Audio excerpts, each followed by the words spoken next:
Hello there, and welcome back to the Sleep Science. Outside, the stars have taken their places, quiet as ever. You lie back, already drifting, and the earth turns beneath you like a slow, humming marble. Deep under your feet, beneath cities and sea beds, below the oldest bones and bedrock, time folds in on itself. The planet breathes in plate tectonics and exhales millennia. And tonight, you're going to float through all of it. You see, this isn't your story. Not really. Not yet. It's Earth's. And you, soft-skinned and barely two-legged, show up in the final act of a 4-billion-year saga. The real headline: Earth has already survived worse than you, more than once. You're a blip, a side effect. You probably won't survive this episode. So, before you get comfortable, take a moment to like the video and subscribe, but only if you genuinely enjoy what I do here. Let me know in the comments where you're listening from and what time it is for you right now. Now dim the lights, maybe turn on a fan for that soft background hum, and let's ease into tonight's journey together. You begin in the dark, not poetic darkness, literal, airless, atmosphereless, magma-slick darkness. No trees, no bugs, no awkward middle school phases, just rock. Colliding rock, actually. Earth, the baby, is not born from calm. She's forged by violence. Roughly 4.6 billion years ago, a cloud of dust swirling around the young sun decides to get serious. Gravity grabs particles like a toddler grabbing crayons, indiscriminately and with sticky energy. Slowly, maddeningly slowly, matter clumps into larger and larger chunks until they collide with planet-forming chaos. Earth at this stage is basically the worst airman, a molten sphere being bombarded by leftover planetary junk. Giant asteroids slam down like cosmic hammers. Temperatures soar past 2000 degrees C. Nothing solid lasts. You burn faster than an unskippable ad. Then comes Theia, not a god but a Mars-sized protoplanet that smacks into young Earth like a bowling ball. This is not a gentle bump. It is a planetary punch to the jaw. Earth absorbs most of Theia, and the debris from that apocalyptic impact becomes our moon. That pale orb you stare at while brushing your teeth. Yeah, it's leftover shrapnel. Historians still argue whether this moon-forming impact is what finally gave Earth its tilt, and therefore seasons. One moment you're a spinning ball of lava, the next, you've got beach weather and ski resorts. But back to the fire. For millions of years after Theia's visit, Earth is still cooling. The crust forms like a skin on soup. Not that you'd want to sip this particular broth. It's laced with boiling water vapor, carbon dioxide, methane, and ammonia. No oxygen. Definitely no butterflies. Here's a quirky tidbit. Earth might have briefly had two moons. Some models suggest a second, smaller moon co-orbited before crashing into the first. Moon-sibling rivalry. The lesser moon didn't make it, possibly absorbed or smashed to bits and rained down later like a celestial glitter bomb. Volcanoes dominate this newborn Earth. They don't just spew lava, they build mountains, reshape continents, and belch out gases that help form the atmosphere. A weird, sour soup of greenhouse chemicals thickens around the planet, trapping heat and creating, well, more chaos. And yet, out of all this cosmic temper tantrum comes possibility. The planet's core settles. The magnetic field kicks in. That invisible force field shields Earth from deadly solar radiation, letting it hang on to its fledgling atmosphere. Without that field, we'd be toast. No shade to Mars, but that's exactly what happened to it. Solar winds stripped its atmosphere away like a cosmic exfoliant. Meanwhile, comets and asteroids keep crashing into Earth like the world's worst delivery service. But they might be dropping off water. Yes, Some theories suggest those icy impactors helped supply the H2O that eventually made oceans. Others argue the water was always here, locked in minerals, waiting to bubble up. Historians still argue whether Earth's water came from these late arrivals or its own volcanic outgassing. Either way, you wouldn't want to drink it yet, unless your beverage of choice includes hydrochloric acid and volcanic ash. But slowly, the steam begins to cool, clouds form, the skies darken with rain, and then it begins. The longest rainstorm in history. For millions of years it rains, unceasingly, not in gentle drizzles but in torrential hammering sheets. The surface cools, steam becomes rivers, lava becomes land, oceans gather, and somewhere under those first waves something stirs.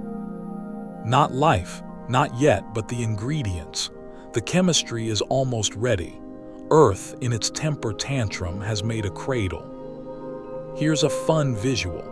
At this stage, the moon is much closer to Earth. So close, in fact, that it would look 3 times larger in the sky. Tides would have been colossal. Shorelines were battle zones, with waves slamming land like drummers in a rock band. And you're still nowhere. Your DNA hasn't even been imagined. Dinosaurs won't show up for another 4 billion years. There is no land to walk on, no air to breathe. You don't exist, and Earth doesn't miss you. You are not the point. Not yet. The Earth spins. Molten continents slide under each other like dirty laundry in a broken washer. Volcanoes belch. Meteors pelt. But the firestorm is easing. The crust stabilizes. The moon pulls at the tides and the oceans sing back. This chaotic symphony sets the stage for something miraculous. Because soon, in a quiet pool somewhere, a chemical mistake will lead to life. But before we get there, Earth needs one more thing: water in abundance. Not puddles, not ponds, real heaving oceans. And you're about to watch them arrive. You're floating now, high above a newborn ocean that stretches farther than the human eye can dream. But there are no waves yet, not like the ones you know. No seagulls, no surfers, no sunscreen. The air is thick and heavy with greenhouse gases, the sky tinted an eerie orange. And beneath that sky, Earth exhales steam and salt into a sea that's still learning how to be blue. Water is here, finally, and it came in waves of catastrophe and miracle. Some scientists say comets were the couriers, dropping off payloads of frozen H2O as they crash-landed into the crust. Others argue the water was always locked inside the Earth, waiting for the right moment to rise. Volcanic eruptions would have released massive amounts of steam, and over time, steam becomes rain. Endless, torrential rain. Historians still argue whether this relentless downpour lasted 10,000 years or 10 million. Either way, imagine it. No continents, just volcanic island arcs steaming through the fog and an endless watery horizon.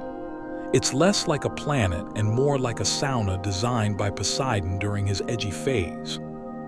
This is Earth's great exhale. The rains flood the basins, the crust cools into jagged plates, and the first proto-oceans begin to slosh and swirl. No Mariana Trench yet, no colorful coral reefs, just the raw emptiness of a planet wet for the first time. And here's the catch. It's not water like we know it. This is acidic, mineral-rich greenish water, thick with dissolved metals and volcanic gases. If you dipped a toe in it today, your skin might melt before you could say, "Should have stayed on land." But you'd be wrong to call it dead. In the shallows, along the scalding edges of hydrothermal vents and in the dim twilight just beneath the surface, something is beginning. Not life, not yet, but chemistry, a weird, twitchy kind of chemistry. Picture this. Bubbles fizz from undersea volcanic vents, spewing a cocktail of hydrogen, methane, ammonia, and iron into a churning cauldron. Energy from the sun filters dimly through the haze, and lightning crackles above the waves. It's a laboratory made by tectonics and trauma. And somewhere in this chemical mess, a structure forms, something almost cell-like, not alive, not self-replicating, but on the edge of both. Here's your quirky tidbit for the night. Some researchers suggest life might have started not on Earth's surface, but deep within it, in pores of rock heated by radioactive decay. Think about that. You, me, cats, frogs, podcasters, all possibly descended from something that began inside a hot rock. You're still not here, of course. You're still 4 billion years in the future, sighing on a memory foam pillow. But in the pools and trenches of this young ocean, something new begins to stir. Lipids cluster into membranes. Amino acids begin to chain together. A primitive molecule starts copying itself, not perfectly, but enough to matter. Earth doesn't notice. The tides don't celebrate, but something foundational has changed. The first self-replicating molecules mark the quiet, invisible beginning of biology. Life. Not cells, not creatures, not anything you'd find charming or worth photographing. But chemical reactions begin repeating themselves, nudged along by heat, pH, and chance. Given enough time, and remember, the planet has nothing but time, this becomes more than chance. It becomes a pattern. And patterns on a planetary scale mean something is coming. Now here's a name you'll want to whisper like a bedtime spell: LUCA. The last universal common ancestor. She's not a single creature, not a fish or even a cell, but rather a family of chemical systems that eventually coalesce into the first shared lineage of life. Every organism you've ever known, trees, whales, your mailman, your weirdly aggressive neighbor's cat, descends from LUCA. Historians still argue whether LUCA was a true organism or more of a chemical community, some kind of protogenetic soup. But by 3.8 billion years ago, something exists that can take in nutrients, replicate itself, and pass on information. It's small, it's fragile, but it works. And what's truly wild? It has no idea that you will one day invent TikTok. From this point forward, Earth will never be lifeless again. There will be crashes and extinctions, volcanoes and ice, but life has dug in. It has a toehold, and it refuses to let go. You float above the ocean now, your dream self gazing down as early Earth swirls with green tides and chemical haze. Lightning arcs across the sky, stirring the soup below. The moon, still closer than it is today, pulls at these primitive tides, giving rhythm to early cycles. That's the thing, life doesn't just need chemistry, it needs repetition. The coming and going of tides, the heating and cooling of the day, the crash and calm of waves. Without rhythm, there is no evolution, no music, no memory. And so the planet keeps spinning. Here's your historical anchor. By around 3.5 billion years ago, Earth is already home to microbial life. The fossil record shows tiny structures, likely made by mats of bacteria, that look eerily like modern-day stromatolites. Imagine layered, mucus-coated towers of slime, rising from shallow waters like the Earth's first architects. They farm sunlight with primitive photosynthesis. These little slimy colonies will soon rule the world. But for now, they're just trying not to get boiled alive. Meanwhile, tectonic plates begin to fidget under the surface. Whole chunks of Earth slide and collide, forming the early scaffolding of continents. Tiny bits of land rise from the water, only to be worn back down. Nothing's permanent yet. The world is still experimenting. And here's a thought to drift off with. This entire stage, this oceanic era, this pre-animal soup opera, lasts billions of years. No kings, no wars, no influencers, just tides, bacteria, and the slow, stubborn unfolding of life from non-life. You are still so far away from existing that if Earth were a 24-hour clock, humans wouldn't show up until the last few seconds before midnight. But don't worry, the clock is ticking. You sink now deeper into the water. The surface fades, and down here the light turns syrupy and green. There's no coral reef, no schools of fish flitting past in glints of silver, just silence. And slime, so much slime. Welcome to Earth's longest-running reality show, the age of microbes. It's quiet, intimate, and absolutely dominant. Roughly 3.5 billion years ago, those early cells, tiny, stubborn, and smarter than they look, have figured out how to stick together. Not in complex ways, not yet, but enough to form slimy colonies across every available surface. They build flat mats, layered like soggy lasagna, each tier performing its own weird function. These are stromatolites, and for billions of years, they're the closest thing Earth has to skyscrapers. If you saw one today, you might mistake it for a rock. But inside, a living city packed with single-celled architects doing their best impression of civilization, slow, sticky, and incredibly effective. Here's your historical fact. The oldest known stromatolites are found in Australia and date back over 3.4 billion years. That's more than 85% of Earth's history. Basically, microbes had Earth to themselves for longer than anything else ever will. They photosynthesize, but not with oxygen. Not yet.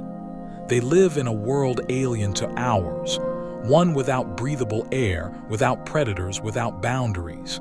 They eat minerals, spew gases, and grow at the speed of tectonic plates on vacation. And here's the kicker, they don't care about anything. These microbes don't evolve toward complexity because they don't have to. Life is easy when nothing's trying to eat you, when there's no competition, no Instagram envy. Historians still argue whether early life evolved slowly because of environmental limitations or because, quite frankly, it was just winning the game. Why level up when the slime is working fine? Now take a deep breath, not literally, you die instantly, and look around. There are no plants, no insects, no fish, just oceans dominated by microscopic life forms doing their ancient, slimy thing. They're reproducing, metabolizing, and creating something new. Something dangerous. Some of these microbes, maybe by accident, maybe by brilliance, start releasing oxygen as a byproduct of photosynthesis. It doesn't mean anything at first. The atmosphere is thick with methane and carbon dioxide. Oxygen just vanishes into the background, rusting iron particles and bonding with minerals. But slowly, over millions of years, it builds up, first in the water, then in the sky. And that's a problem. Because to all the other anaerobic life forms on Earth, oxygen is toxic. But that's tomorrow's crisis. Tonight, you float over vast, shallow seas, layered in microbial mats that stretch from one horizon to the other. You see no movement, but the water is teeming with life, just at a scale too small for your eyes. Every drop holds billions of cells. Every surface is slimy with their effort. Here's a fringe little fun fact. Some researchers believe these microbial mats could crawl very slowly across sediment using coordinated movements of sticky secretion, like a sheet of wet paper with ambition. They've even been caught creating bubbles, adjusting their structure to catch more light. Primitive but effective engineering. You're standing, okay, floating in a biofilm older than mountains, more resilient than any civilization you've ever known. There's something weirdly comforting about it. Because while it's not glamorous, this era lasts forever. Not just a moment or a blip, but literally billions of years. The slime wins. It endures asteroid strikes, supervolcanoes, shifting climates. It adapts by doing less, not more. And you still don't exist, but your ancestors do. Their cells are in this soup, drifting from vent to vent, slowly accruing new tricks. Some develop flagella, tiny whip-like tails to move. Some begin internalizing food particles. Others start to flirt with symbiosis, swapping genes like chemical love letters. It's not progress exactly. It's experimentation, trial and error played out across entire oceans. And eventually, through some miraculous fluke, one microbe does something completely revolutionary. It swallows another and doesn't digest it. That swallowed cell becomes an energy factory, a mitochondrion, and just like that, complex life takes its first breath. But not yet, that's still down the road. For now, Earth belongs to the mats. Let's zoom out. The continents are beginning to form in earnest. Landmasses like Valbara and are born, not countries but proto-continents, crustal rafts floating in the vast global sea. Volcanic activity pushes up new islands, while erosion wears them back down. It's a messy, ongoing game of tectonic hide-and-seek. And all the while, life oozes forward, layering itself on everything wet and shallow. If you could see these landscapes, they'd look bizarre. Flat, rocky shores carpeted in rainbow-colored slime, bubbling with gases, coated in mucus, and buzzing with chemical reactions invisible to the naked eye. Imagine trying to explain that to a caveman. Or better, try explaining to a microbe that one day, some species will invent espresso machines, cat memes, and cryptocurrency. The microbial mats wouldn't care. They're too busy being immortal. Here's a lovely little oddity for your dreams tonight. Certain ancient microbial colonies created such dense calcium deposits that they eventually formed fossil reefs. These fossil reefs still exist, literally ancient skyscrapers of bacteria turned to stone. Your ancestors were rock stars. And what's even more bizarre, this is the default state of life on Earth. If you removed humans or even all animals, the microbes would be fine. They'd rebuild, recarpet the planet, and go right back to running things. In fact, they already still do. You're just borrowing space. You're made of microbial legacy. Your cells carry mitochondria. Your gut is a microbial playground. Your skin, a hotbed of bacteria, all cohabitating without your permission. So tonight, while you sleep, try to thank the slime. It's why you're here. Just don't expect it to say thank you back. You drift across a vast and eerie quiet now, an Earth that looks, for the first time, slightly familiar. There's land, sort of. There's ocean, definitely. There's atmosphere, though it's still barely breathable. But more importantly, there's cold.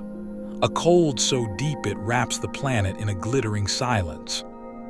You've entered Snowball Earth. And yes, it's exactly what it sounds like. Twice, maybe more, the entire planet freezes over. Not just the poles, not just the mountaintops, but the whole thing, ice from equator to equator. The oceans lock under miles of frost. Volcanoes go quiet. The skis turn pale. And for a time, Earth becomes one giant frozen marble adrift in space. No penguins, no snowmen. No cheery holiday songs, just silence, wind, and stillness. Historians still argue whether these global glaciations were complete, if the oceans really froze solid, or if there were small, ice-free patches near the equator where life clung on. But either way, this was no gentle frost. This was a planetary shutdown. Imagine the Sahara covered in ice. Tropical seas turned to slush. Temperatures plunging to 50 degrees below freezing. It's not just cold, it's fatal. And yet, life survives somehow. Down near hydrothermal vents, deep beneath the frozen surface, microbial colonies cling to warmth. In tiny meltwater pools near volcanic islands, primitive algae keep photosynthesizing. There may have even been cracks in the ice where sunlight slipped through, feeding just enough energy to keep the lights on. Here's your quirky tidbit. Some theories suggest that during Snowball Earth, massive ice sheets ground away at ancient rocks, releasing phosphorus into the oceans once the ice melted. That extra nutrient could have jump-started future biological booms. Think of it as Earth hitting pause, then taking a deep breath before launching something new. And yet, it nearly ends here. More than once. Snowball Earth didn't happen just once like a bad winter. It happened at least twice, during two major periods, around 2.4 billion years ago, and again about 700 million years ago. That second one is the more dramatic, possibly triggered by runaway weathering of newly uplifted continents. Basically, mountains form, rain scrubs CO2 from the sky, greenhouse gases plummet, and Earth cools like a badly managed thermostat. And with no humans around to burn coal or tweet angrily about the weather, nothing stops the freeze. The oceans freeze over, the albedo effect kicks and white snow reflects sunlight, and temperatures spiral downward.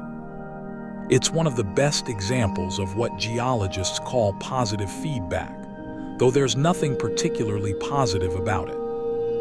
Now you might wonder, how did the planet unfreeze? Wouldn't it just stay frozen forever, locked in icy stillness? But here, where Earth flexes. Volcanoes. Even in a frozen world, the inner Earth never stops churning. Tectonic plates grind, magma moves, and volcanoes, though muffled by glaciers, keep belching carbon dioxide into the sky. With no rain to scrub it away, CO2 builds up like a ticking time bomb.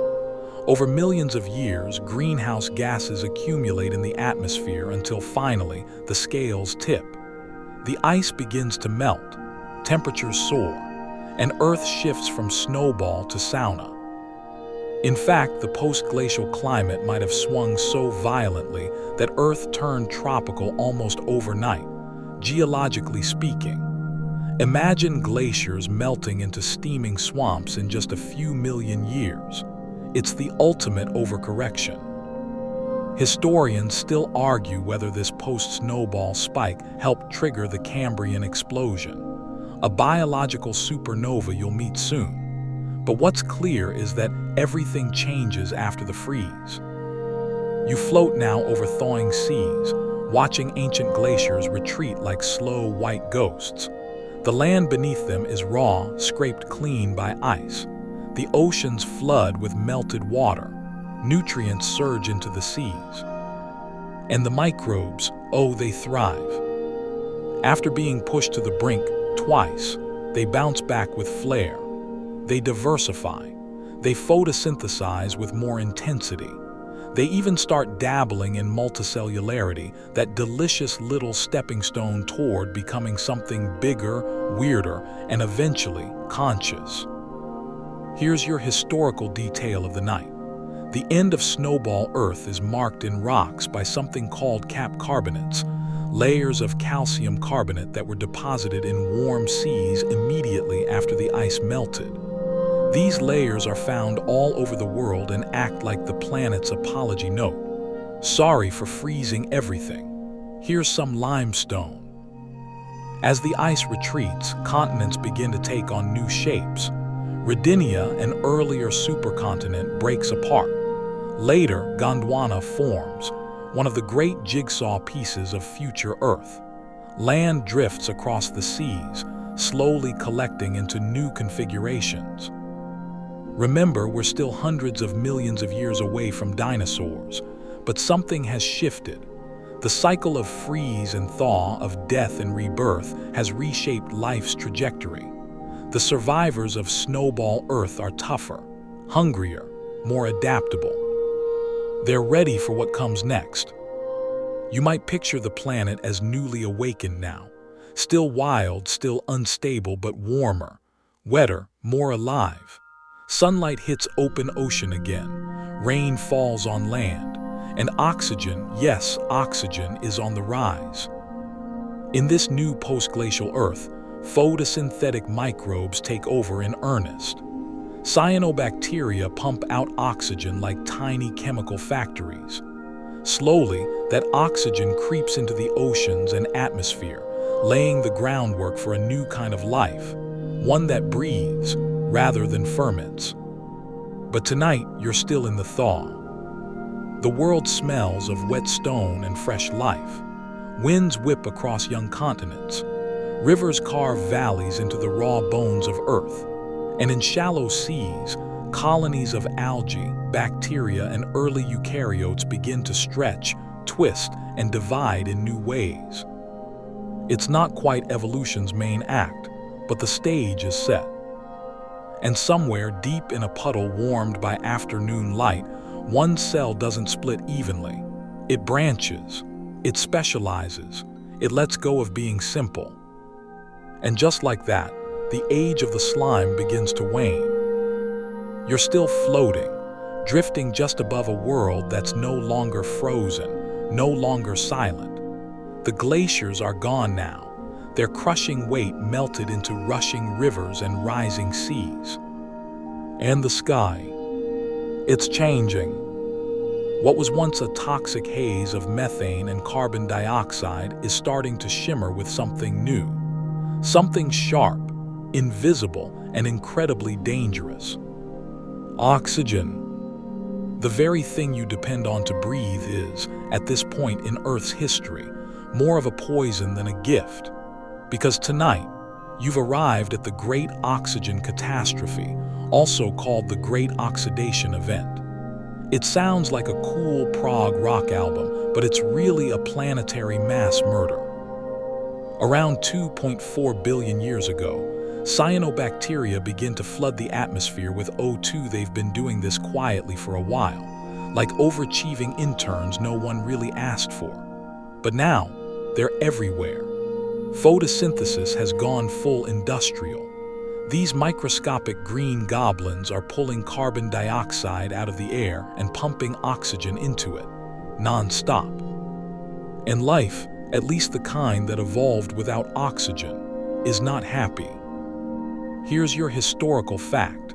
Before this event, most of Earth's life was anaerobic, meaning it thrived in environments with zero oxygen. To them, this new gas is not fresh air, it's toxic smog, like walking into a room full of bleach.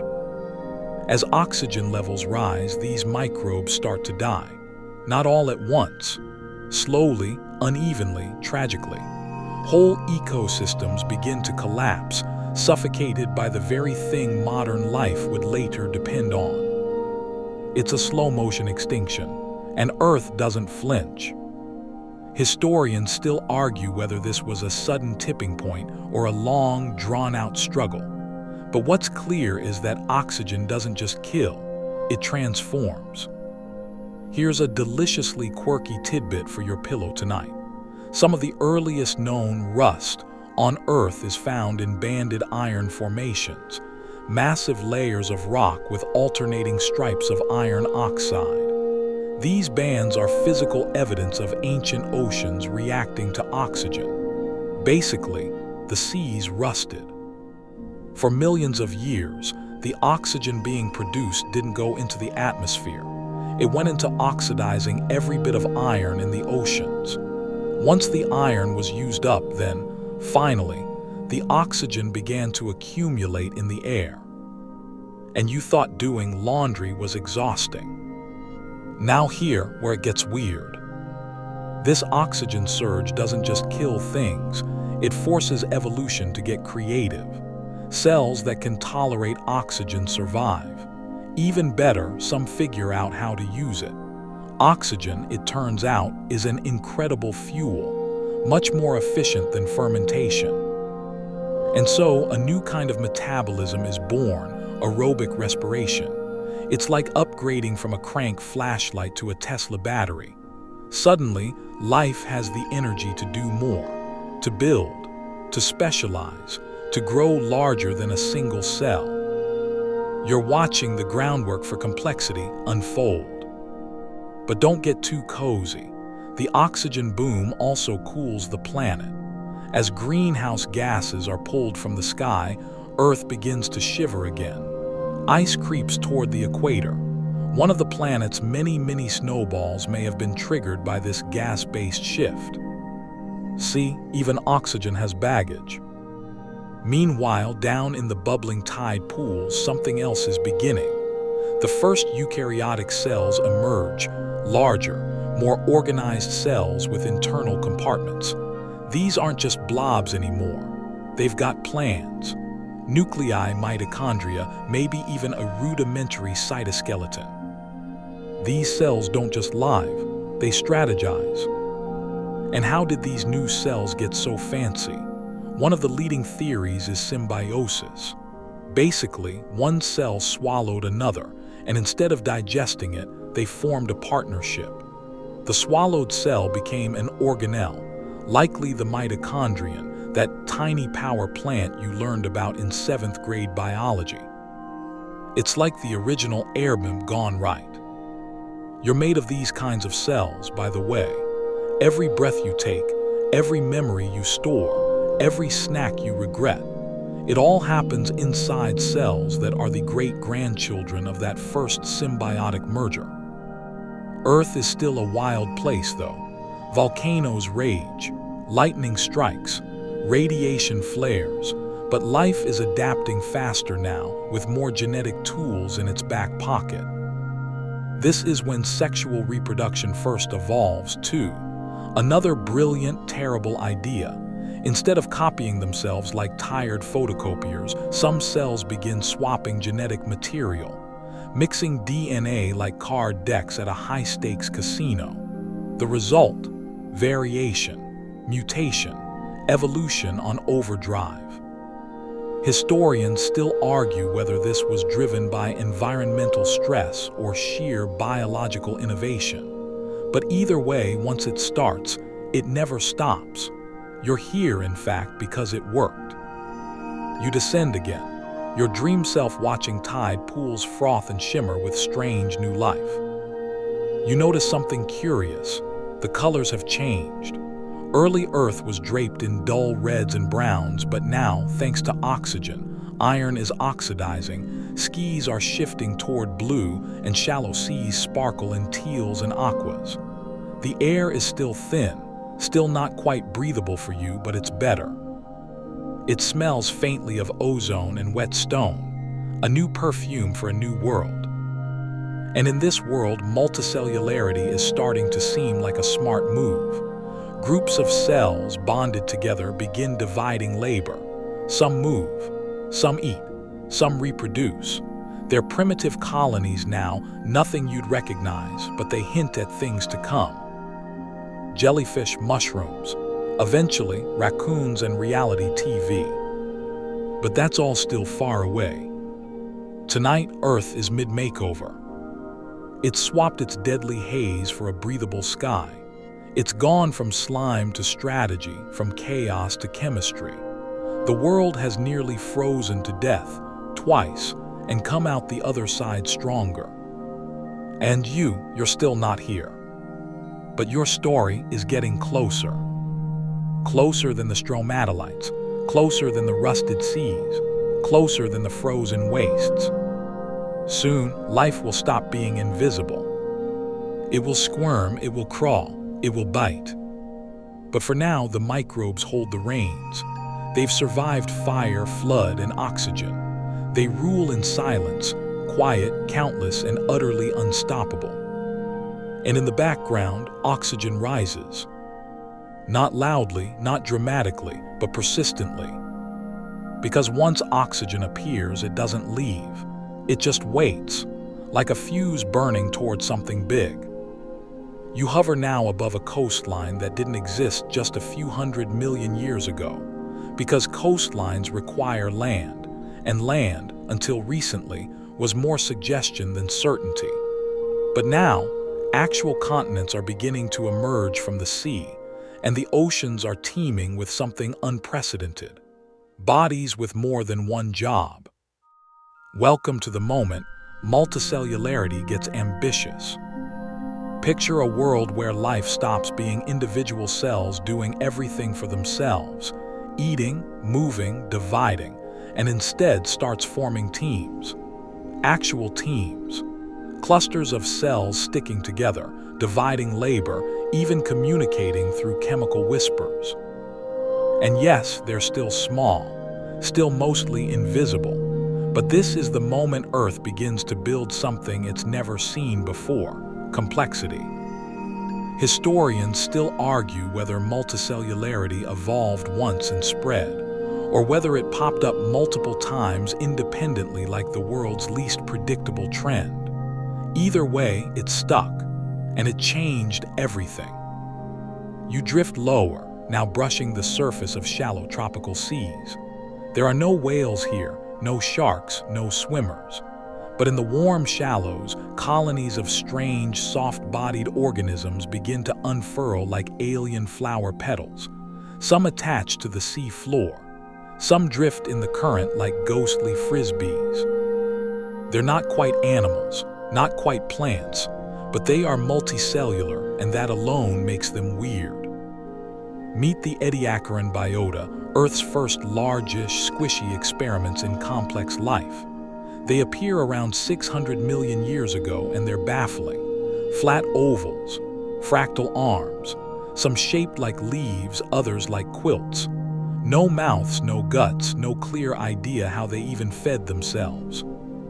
Your quirky tidbit. One Ediacaran fossil, Dickinsonia, has sparked fierce debate because scientists still can't decide if it's an animal, a fungus, or just a very persistent pancake.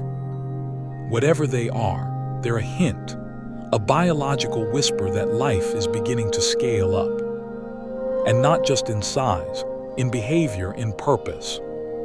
Some of these new multicellular organisms are starting to sense the world around them. Not through eyes or ears, those come later, but through chemical gradients, movement, responses to light, a kind of primitive awareness that lets them float, cling, or crawl depending on what the environment throws at them. It's slow, very slow, but for the first time the biosphere starts to behave like something alive, not just something reacting. And here's your historical breadcrumb. This rise of multicellular life coincides with Earth stabilizing its climate, finally, after billions of years of mood swings. The sun is brighter, the atmosphere has more oxygen, and glaciers, though still a threat, are retreating. In other words, Earth is setting the stage for an explosion. But we're not there yet. You dream float across a world filled with possibilities and absolute weirdness. The oceans are full of algae blooms and drifting colonies. Life is still mostly underwater. Land remains barren, with no soil, no trees, just naked rock and volcanic residue. The most interesting things are happening in the seas, and they are getting bolder. Some of the Ediacaran creatures may have reproduced sexually. Others likely budded off clones. There's no clear winner yet in the strategy game, and that's what makes this era so haunting. It's like watching evolution try every random idea just to see what sticks. You see frond-like organisms anchored to the sea floor like aquatic ferns. You see bulbous jelly blob creatures oozing across sandbanks. Some leave tracks, actual tracks in the sediment, proof that something is crawling now. Slowly, with purpose. Here's a juicy thought to dream on. Many of these early organisms don't survive the next phase. They're evolutionary dead ends, life's early prototypes. But without them, nothing that comes later, no dinosaurs, no Beethoven, no bagels, would be possible. Because they paved the way. You might picture evolution as a staircase, but it's more like a wild hedge maze. Most paths go nowhere, some double back, but occasionally one breaks through. And in this chapter, you're watching the maze expand.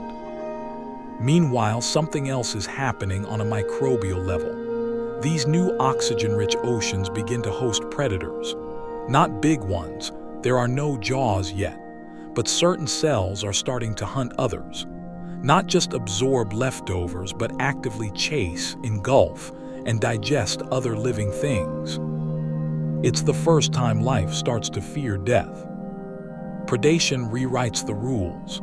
Suddenly, having a tough exterior matters. Suddenly, being fast, being sneaky, being coordinated becomes a survival tactic. And so evolution begins to reward movement, nerves, and eventually, skeletons.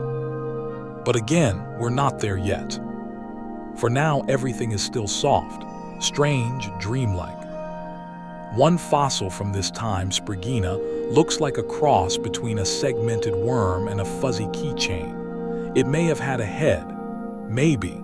It may have had a nervous system, possibly. But like so many organisms of this era, Sprigina left more questions than answers. Historians still argue whether the Ediacaran creatures are ancestors of modern animals or an entirely separate failed experiment.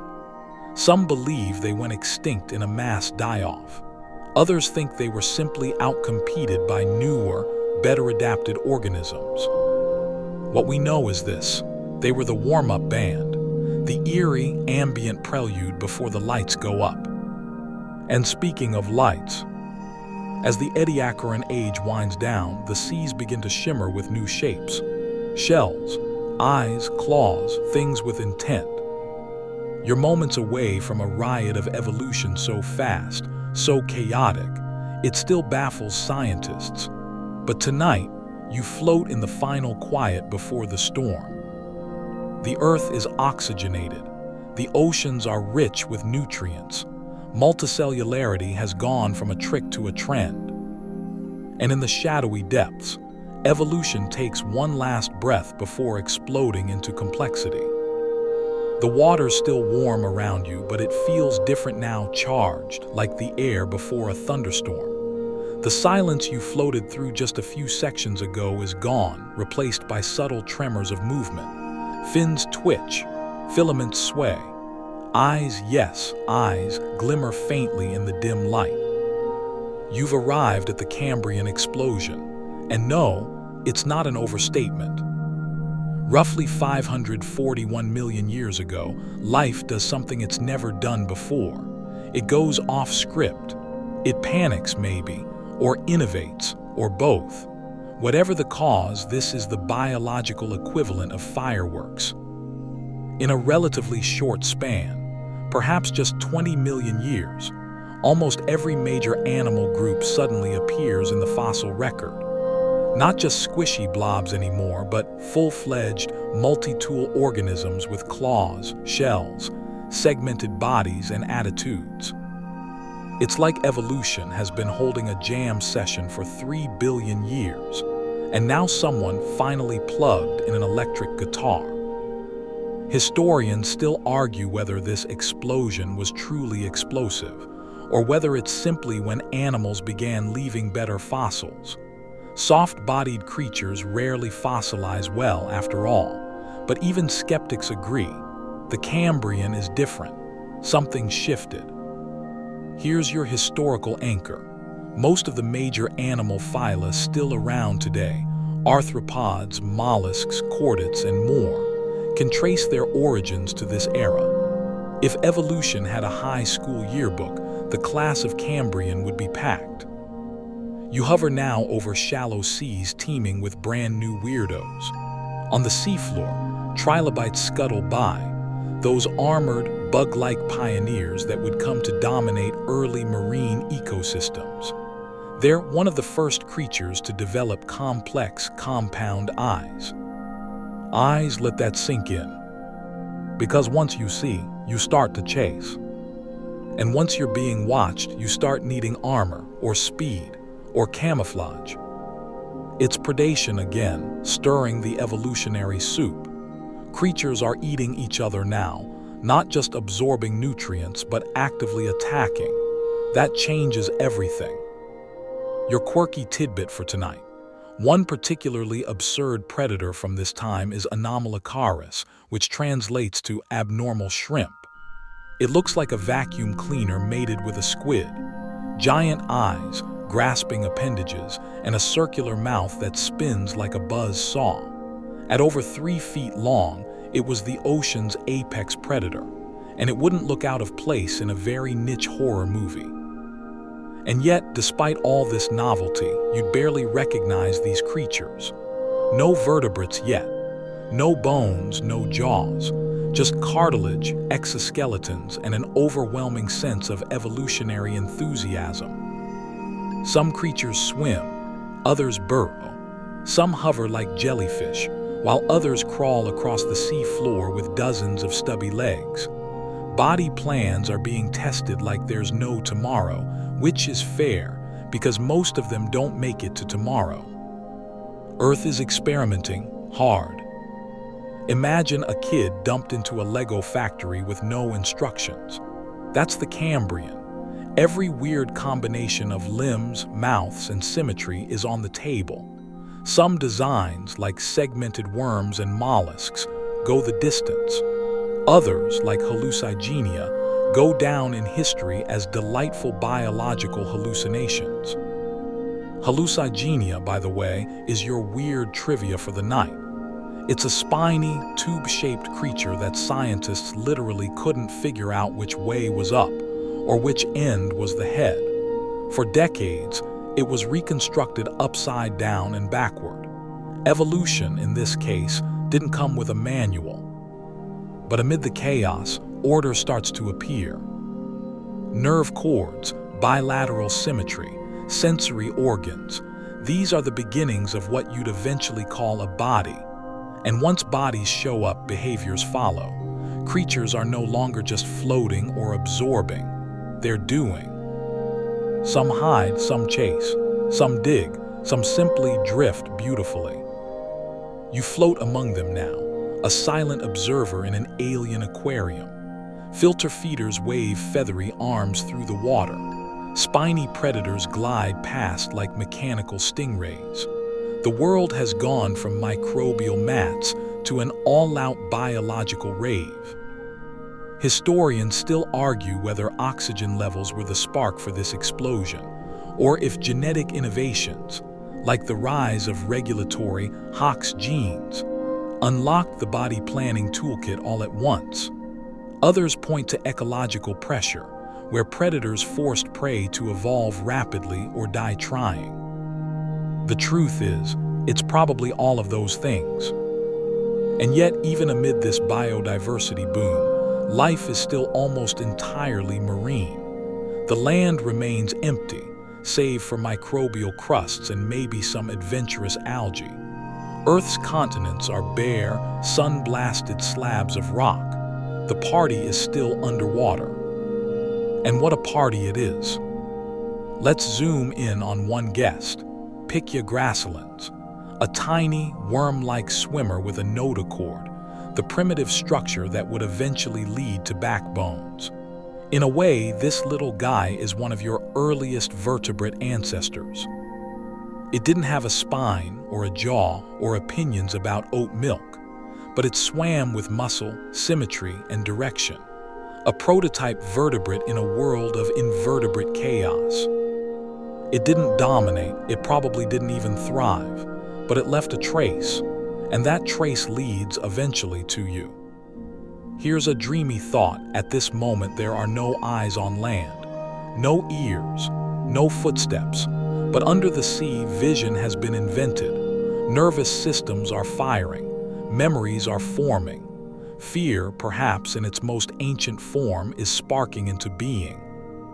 You float above this evolutionary arms race where every adaptation is a gamble. Get faster, get tougher, get sneakier, or get eaten. And yes, it's brutal, but it's also magnificent. The Cambrian isn't a peaceful world, but it's alive in a way nothing ever was before. And just beneath your feet, trilobites dig into the seafloor, tube worms drift, jellyfish flicker like liquid lanterns. Everything is new, everything is possible. But the Cambrian doesn't last forever. Eventually, the boom settles into a rhythm. Some creatures flourish, others vanish without a fossil to their name. The world doesn't stop turning. And ahead lies something stranger still. Because after you've mastered the ocean, eventually you start looking at the land. Now the ocean begins to quiet, not because life is retreating, but because it's organizing. You drift over seas no longer ruled by experimental freak shows, but by creatures that have settled in. The Cambrian's manic creativity has cooled into the serene weirdness of the Ordovician and Devonian periods. You're entering the age of fish and ferns, where the oceans get deeper, the plants get taller, and evolution starts flexing in new directions. So yes, tonight's mood is leafy and scaly. The world is still mostly ocean, and under those waves, the fish have arrived. Not cartoon fish, not goldfish, but armor-plated, jawless weirdos like Arandaspes and later, jawed hunters with names like Dunkleosteus that sound like something you'd yell when stubbing your toe. Dunkleosteus is your quirky guest tonight, an apex predator of the Devonian seas, reaching up to 30 feet long, with bone-crushing jaws that could bite through armor like it was a tortilla chip. No teeth, just plates of sharpened bone, real nightmare fuel for anything with soft parts. And this moment, this fish-forward phase, is evolutionary gold. Vertebrates are diversifying fast, thanks in large part to jaws. Yes, jaws, a late addition to the evolutionary toolkit, but a game changer. Before jaws, everything had to sort of vacuum up food. Jaws made biting possible, and biting made hunting, chewing, and selective snacking possible. Nature just got teeth. Historians still argue whether jaws first evolved from gill arches or some other ancient cartilage structure. But however they came about, they were instantly popular. Evolution loves a good power move. But it's not all fishy business tonight. Up on land, yes, land, something even stranger is happening. Plants. The first land plants don't look like trees. They're closer to mosses, low to the ground, fragile and clinging to the moist edges of continents like nervous interns. But they've done something bold. They've left the water. They bring with them photosynthesis, stabilizing soil, and eventually oxygen production on land. Little by little, these plants begin transforming bare rock into ecosystems. By the Devonian period, around 400 million years ago, land plants get ambitious. They grow stems, roots, vascular tissue. The first trees appear, spindly, fern-like towers called Archaeopterysts that create the world's first forests. And with forests come shade, moisture, leaf litter, microclimates. Basically, plants start terraforming Earth for future freeloaders, like you. You float above this changing landscape now. The continents Laurussia, Gondwana are slowly drifting toward each other. The air smells different. The CO2 levels drop as plants trap carbon. The sky turns bluer. But the water still calls the shots. And in the oceans, fish are going wild. Some grow thick armor. Others develop streamlined fins for speed. Sharks appear. Rays, lobe-finned fish with meaty fins that could support weight, setting the stage for something really bold. You guessed it, walking. But not yet. First, these early fish, especially the lobe-finned ones like Tiktaalik, start doing push-ups. Literally. They prop themselves up in shallow water, maybe to ambush prey or escape predators. It's evolution tiptoeing toward dry land. Tiktaalik is your historical gem tonight. Found in the Canadian Arctic, this fishapod has fins with wrist bones, and a flat head, and eyes on top. It's a creature stuck mid-transition, a fish rethinking its life choices. Meanwhile, back on land, insects begin to show up. Tiny, six-legged pioneers that scurry through the undergrowth. The first spiders spin silk between moss stalks. Millipedes the length of your arm rustle through rotting leaves. It's still a humble world. No flowers, no grass, just ferns, club mosses, and the occasional giant fungus doing its best impression of a tree. But it's alive now, genuinely alive. The air is starting to feel familiar. And underground, something critical is happening too. Soil is forming. Real, rich, living soil, built from decaying plants, fungal networks, and the tiny mouths of decomposers. Earth isn't just a rock anymore, it's a home. Historians still argue whether the colonization of land was driven more by plant innovations or shifts in atmospheric oxygen levels. But one thing's certain: once life stepped out of the ocean, it never looked back. Your dreamscape now spans both water and land. You see armored fish lurking in rivers and forests rising like shaggy, green fortresses. Amphibians begin appearing, tentative, gilled creatures with stubby limbs, gasping their first breaths. The world is still dangerous, volcanic, unstable, but it's increasingly full of purpose. Every generation, creatures get slightly better at doing their thing. Stronger jaws, better limbs, taller stalks, faster reflexes. Earth is waking up in every dimension now. And here's a lovely oddity for your dreams. Some early plants formed mutualistic relationships with fungi, trading sugars for minerals in a subterranean bartering system that still underlies most modern ecosystems. Even then, cooperation was quietly changing the rules.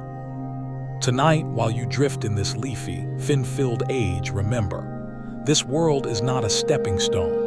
It's not a rough draft. It is a complete world. One with its own triumphs, its own kings and casualties, its own breathtaking rhythms. The age of fish and ferns lasted longer than the entire history of mammals, longer than empires, longer than humanity will likely manage. And though none of these creatures knew it, their bones, left in riverbeds pressed into stone, would someday tell their story. Because bones, unlike dreams, leave clues. Now the air hums with a tension that wasn't there before. Something stirs in the shadows of those ferny forests and peat-rich swamps. Something drier, scalier, and a lot less interested in returning to the ocean. Because now, you're walking into the reptilian rebellion. Amphibians had their time, bless them. Frogs with the souls of fish, trying their best to breathe air and lay eggs without totally shriveling up. But the land is a tough place to live if you're still emotionally attached to water. That's where reptiles come in. Around 320 million years ago, give or take a few global catastrophes, evolution stumbles upon a brilliant idea: the amniotic egg. This is your historical game changer for the night. With a protective shell and multiple membranes, this humble package allows an embryo to develop on dry land without drying out. Suddenly, animals no longer need to return to the swamp to reproduce. Life is free to march inland, into deserts, mountains, and everywhere amphibians dare not go. You float now over the Carboniferous period, when oxygen levels were so high, maybe over 30%, that insects grew to horrifying sizes. Dragonflies with 3-foot wingspans, millipedes as long as surfboards, a real nope moment in nature. But tucked under the leafy shadows, tiny reptiles scurry. They look unassuming, lizard-like, with sprawling legs and blinking eyes, but they're packing innovation. Waterproof skin, better lungs, and of course those handy eggs. One of your quirky stars tonight is Hylonomus, one of the earliest known reptiles. roughly the size of a modern skink. It lived in the rotting logs of ancient forests and likely spent its days snacking on insects that wouldn't fit in your bathroom. These early reptiles spread fast. Some stick to small game hunting. Others bulk up, stretch out, and evolve into massive, lumbering forms. You watch as Earth's forests become jungles of possibility, crawling with things that no longer need to swim to survive. Historians still argue whether the early reptiles were strictly cold-blooded or had more complex thermoregulation. But what's clear is that their independence from water gives them an edge. And in evolutionary terms, an edge is everything. Now picture this. The continents begin inching toward each other, slow and grinding as tectonic gears. By the end of the Paleozoic, Earth's landmasses have gathered into a supercontinent called Pangaea, a single, massive stretch of rock and dirt wrapped in ocean.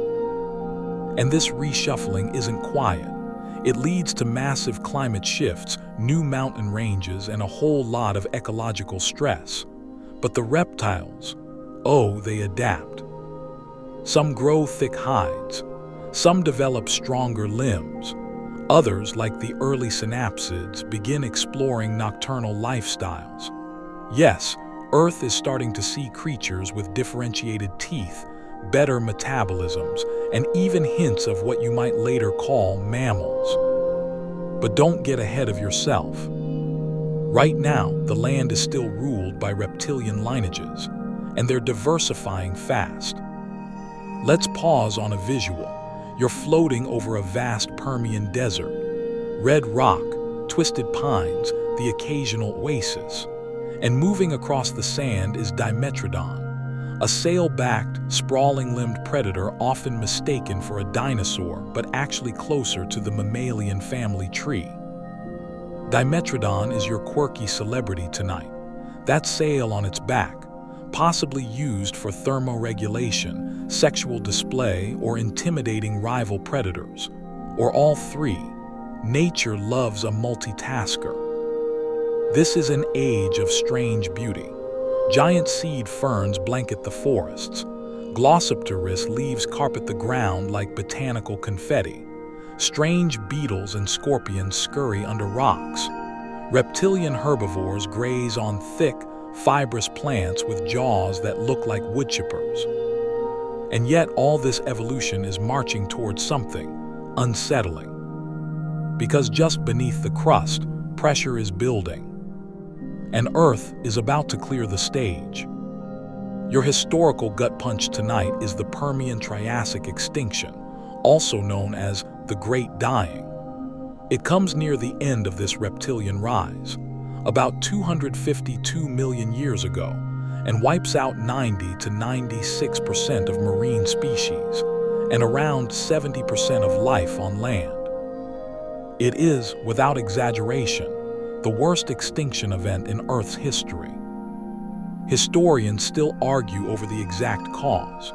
Some blame massive volcanic eruptions in the region now known as Siberia, the Siberian traps, which released oceans of lava and clouds of carbon dioxide and methane. Others suggest oceans became anoxic. Some even whisper about methane clathrates melting from the sea floor like fizzy time bombs. What we know is this: the world gets hotter, oceans turn acidic, the atmosphere chokes with gas, life collapses.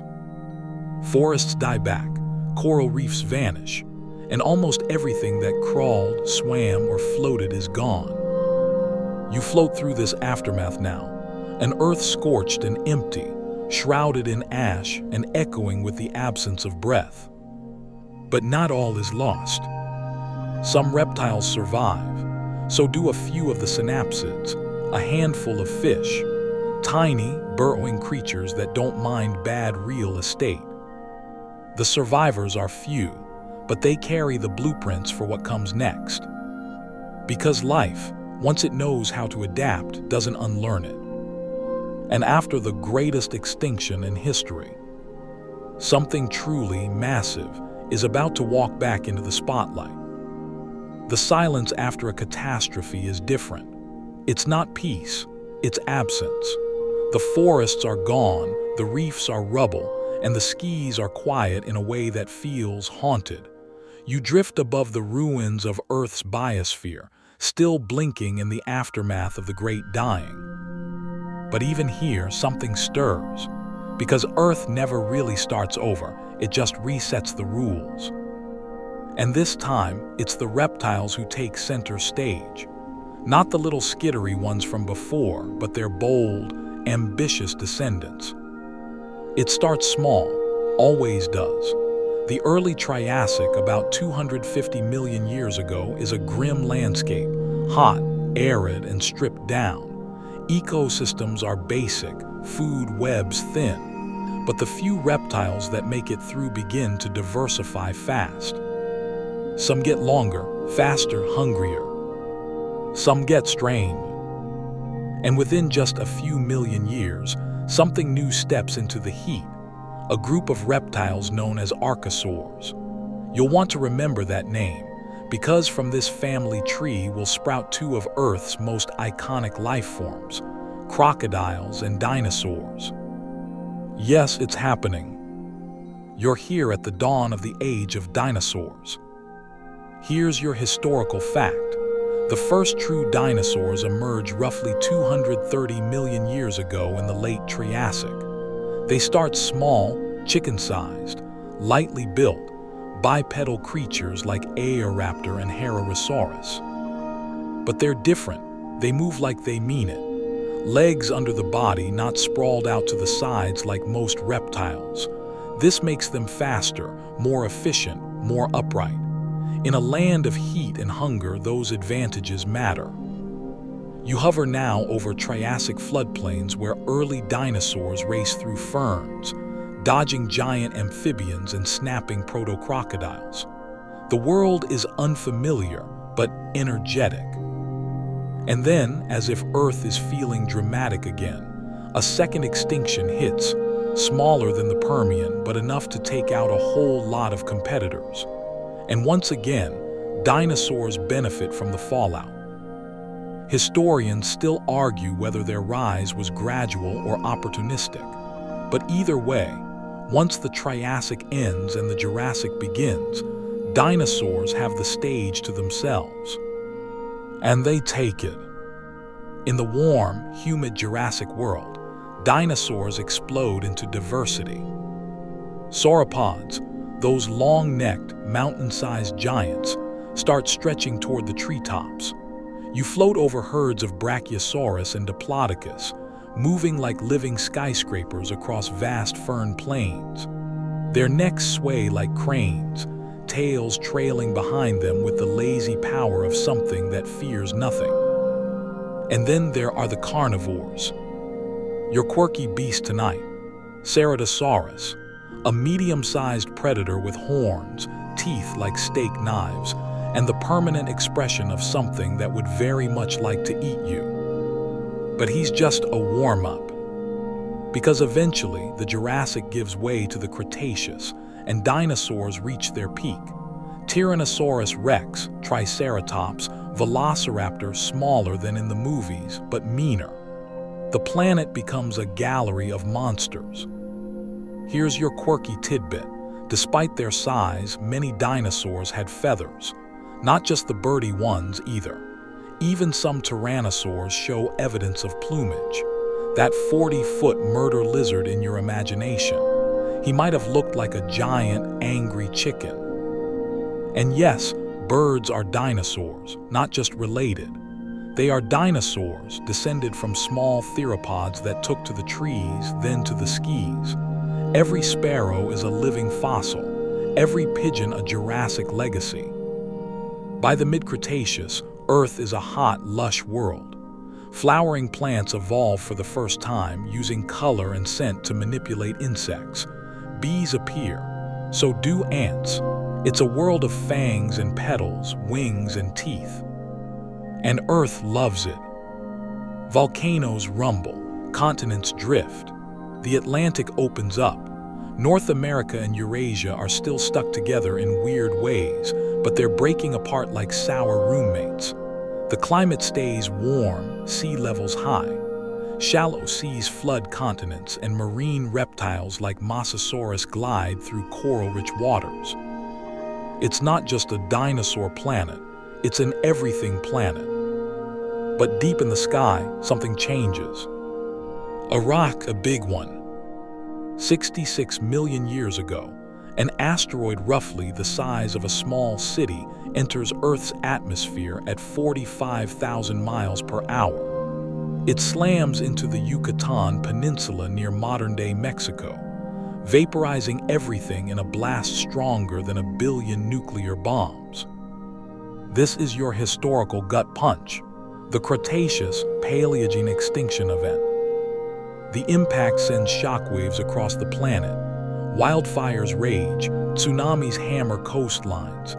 The skies darken with soot blocking sunlight. Photosynthesis falters, plants die, herbivores starve, and then predators. Within just a few years, 75% of all species vanish, including all non-avian dinosaurs. Historians still argue whether the asteroid was the sole cause or just the final blow. Volcanic activity in India's Deccan Traps had already been altering the climate. But the asteroid was, without question, the extinction's mic drop. You float through the aftermath, a world silent again, charred, cold. But not lifeless, because something small has survived. Rodents, birds, crocodiles, frogs, some insects, some fish, some shrew-like mammals hiding in burrows waiting for the fires to fade. The dinosaurs are gone, but Earth has kept their blueprint. And from the ashes, a new cast of creatures will rise. Not bigger, not toothier, but cleverer. Softer, more adaptable. You. The footsteps now are soft. No thunderous herds of sauropods, no talon clicks from feathered raptors, just tiny paws in the underbrush, noses twitching, eyes wide, hearts fast. You float above a world left behind by giants and inherited by survivors. The age of mammals has not begun with a roar. It begins with a whimper. The asteroid has reshaped the Earth, not just by impact, but by opportunity. With the dinosaurs gone, aside from the bird-shaped ones pecking their way through evolution, new life starts to creep in. Shrew-like, nocturnal, always on alert. These are the mammalian underdogs, and they've been here all along, waiting in the wings. Literally, some were already climbing, some gliding, some burrowing. Your historical note tonight: mammals didn't evolve after the dinosaurs. They evolved with them, at least 200 million years ago during the late Triassic. They just stayed small, quiet, and mostly irrelevant until now. But once the sky darkens with soot and the forests fall silent, mammals get their shot. You drift down into the Paleocene, the era right after the extinction, about 65 million years ago. The world is healing. Plants recolonize, insects rebound, birds diversify, and in the thickets, mammals begin trying things. New things. Some get larger, some stay tiny. Some develop hooves, others claws. Some stay insectivores, others go for fruit. Evolution hits randomize, and the result is a spectacular, bumbling explosion of new forms. This is the warm-up for a full-blown mammalian renaissance. Here's your quirky tidbit. Purgatorius, one of the earliest known primates, lived just after the dino extinction. It was squirrel-sized, tree-loving, and if you squint very hard, your earliest fuzzy cousin. Probably terrible at taxes, but great at climbing. You float above a planet in transition. Tectonic plates still drift. Mountain ranges rise, like the Himalayas, which are just starting to form as India crashes into Asia. The climate is warm. Polar regions are lush, swampy.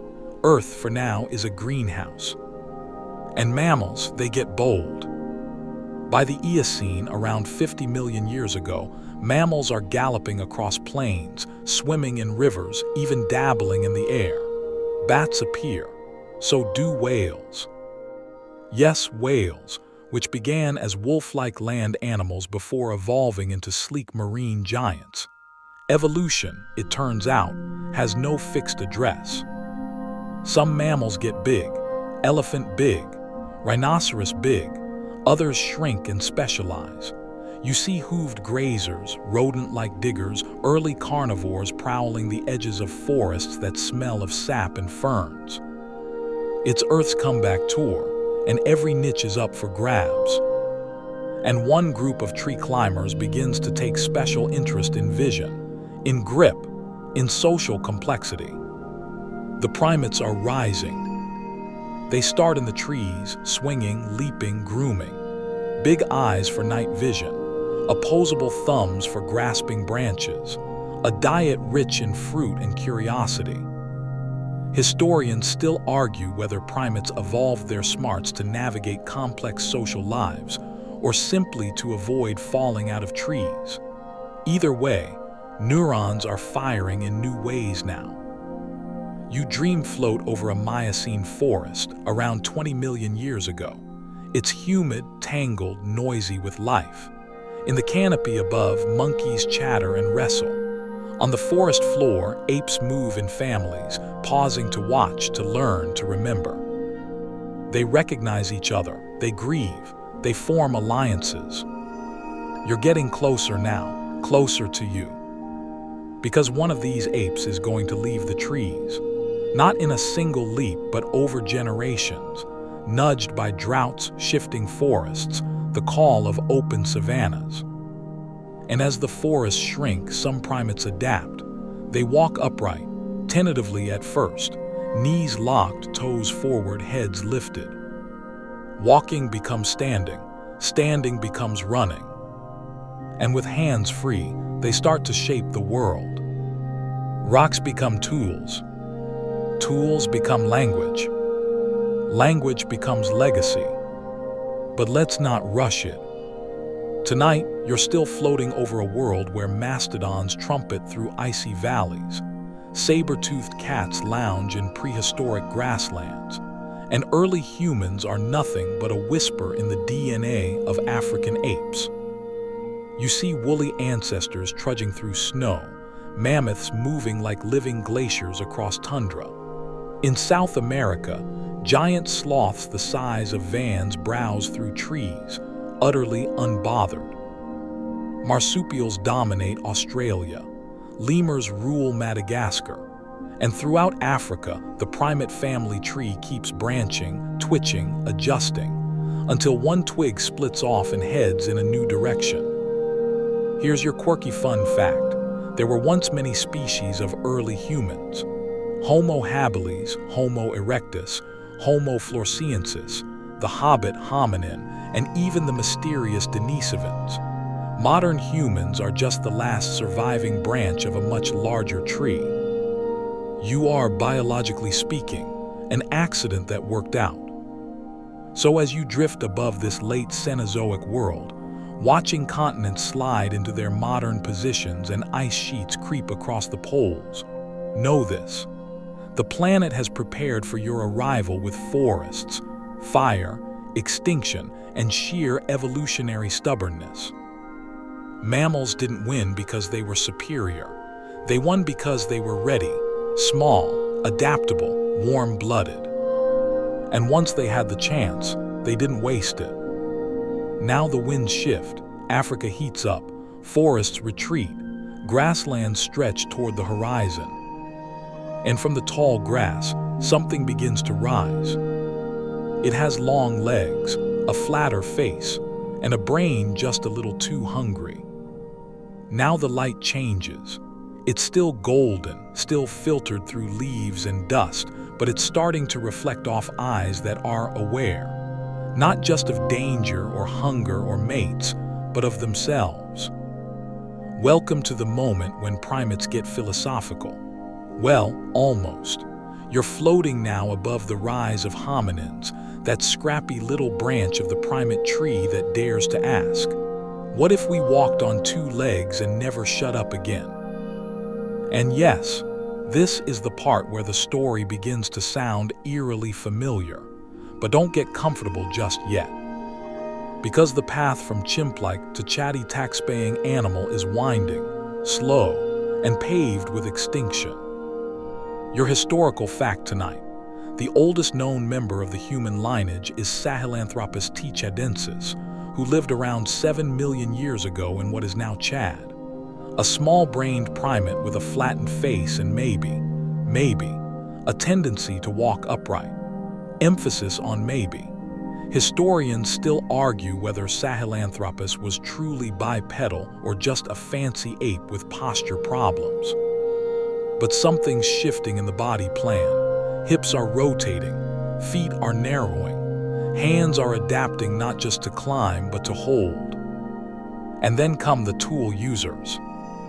Australopithecus afarensis, better known to you as Lucy, shows up around 3.2 million years ago. She's about 3.5 feet tall, walks upright, and has a brain just slightly more wrinkled than a chimpanzee's. She doesn't know it, but she's already part of something unstoppable. Because walking upright frees the hands, and free hands build the world. Here's your quirky tidbit. Some scientists believe early hominins used stone tools before their brains got big, meaning tool use might have caused intelligence, rather than resulted from it. You bang two rocks together to crack open a bone, and suddenly you're a few millennia away from launching a satellite. It escalates quickly. Over the next few million years, the hominin family tree gets crowded. Paranthropus evolves with powerful jaws and massive molars. Homo habilis shows up with better tools. Homo erectus spreads out of Africa with fire and a strong chin. This is not a straight line, it's a bush, a messy one, full of dead ends, weird experiments, and a few lucky breaks. But one branch keeps inching forward. By 1.8 million years ago, Homo erectus is on the move. They leave Africa, set fires, cook meat, and maybe even build shelters. Their bodies look almost human. Their brains, still smaller than yours, are focused on survival. And then, sometime around 300,000 years ago, a new face appears in the fossil record. You. Well, not quite yet, but the species is there. Homo sapiens. And you wouldn't recognize them. Not really. No smartphones, no Wi-Fi, no stress about insurance deductibles. But if you looked into their eyes, you'd see something very familiar.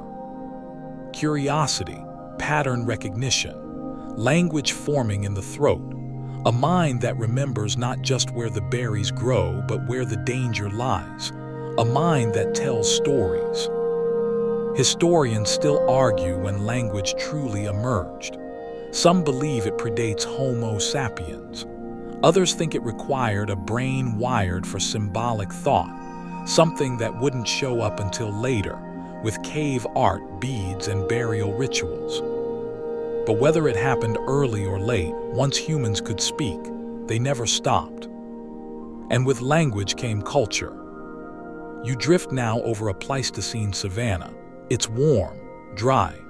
Wind blows across tall grass as early humans hunt in coordinated packs. They use stone-tipped spears. They share food. They pass down knowledge. They raise children for years, investing time and care in a way that no other creature really does. Childhood becomes a learning period, not just for walking and feeding, but for thinking. That's what makes you dangerous. Not your claws, not your speed, but your memory.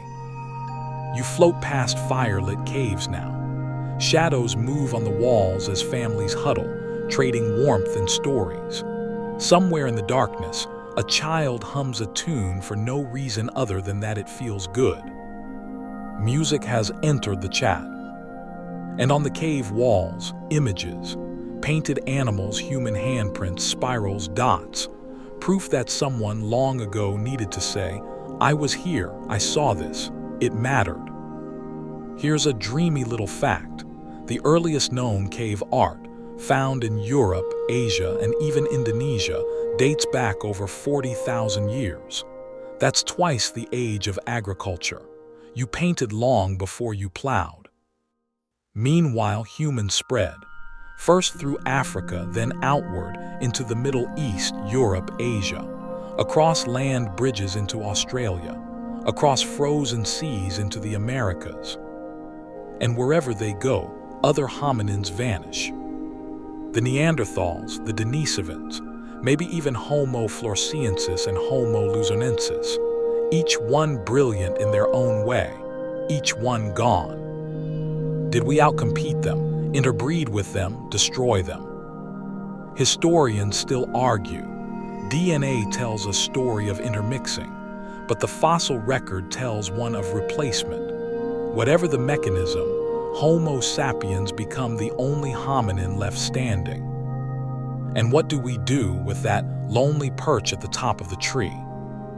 We begin reshaping the earth, one fire pit at a time, one sharpened stone, one dugout canoe, one woolly hide stitched together with bone needles and passed to a child who will one day cross a mountain range with nothing but courage and a well-packed pouch.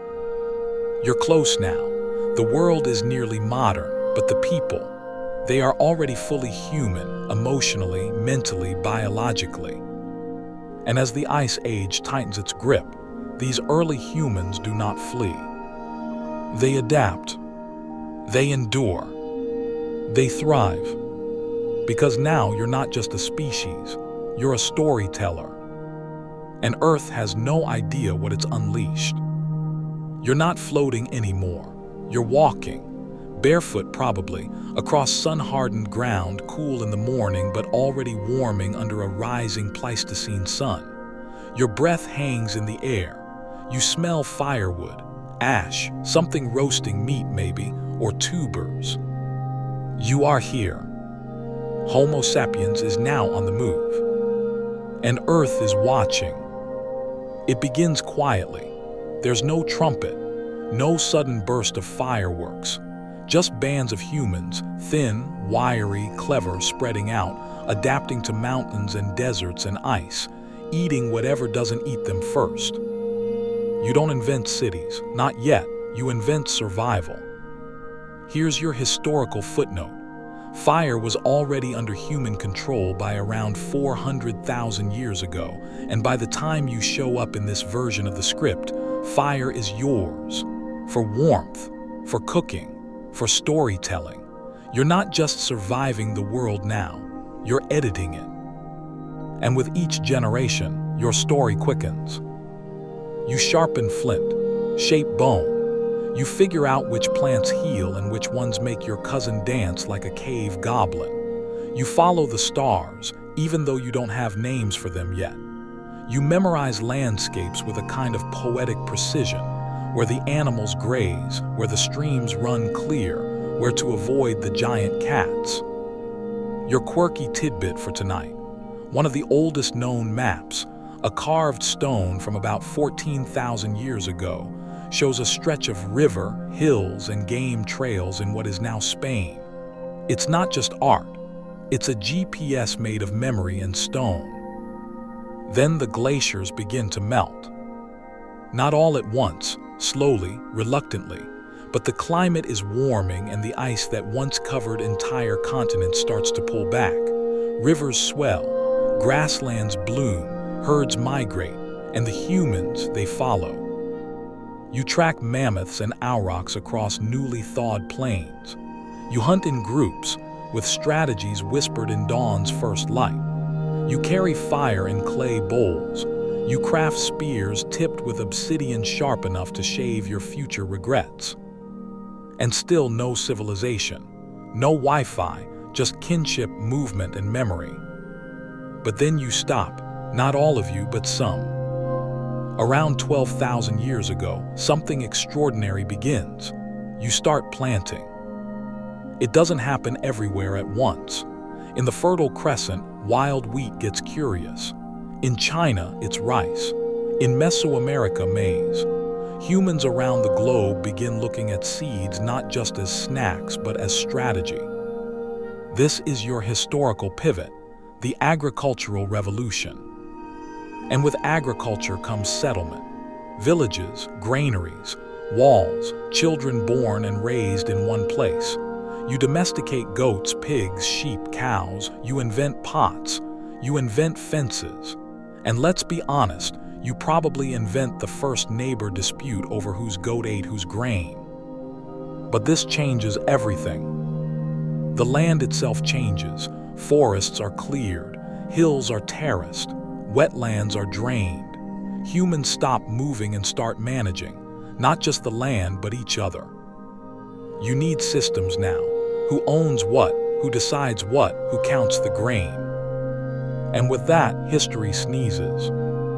That's how it feels, honestly. A sneeze, sudden, irritating, unstoppable. Within a few thousand years, villages become towns. Towns become cities. Cities become empires. You float now over Mesopotamia, where people build ziggurats from mud brick and scratch taxes into clay tablets. The wheel turns, literally. You drift past ancient Egypt, where pharaohs carve their stories into stone and stretch the Nile into harvests. You pass through the Indus Valley, where people lay out cities on perfect grids. You see Mesoamerica, where pyramids rise to meet the sun, built without metal tools. Language flowers, religion, trade, war. This is your quirky time travel detail. In Sumer, about 4,000 years ago, someone writes a poem to a beer goddess. It's one of the first surviving pieces of literature. Not a treaty, not a law, a toast. You're now a species that brews, bakes, prays, plots, and writes poetry to alcohol.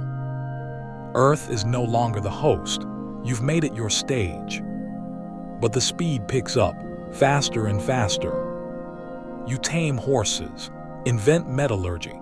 You cross oceans in wooden ships and carve borders into mountain ranges. You dig canals. You raise armies. You discover zero. Empires rise and fall with clockwork indifference.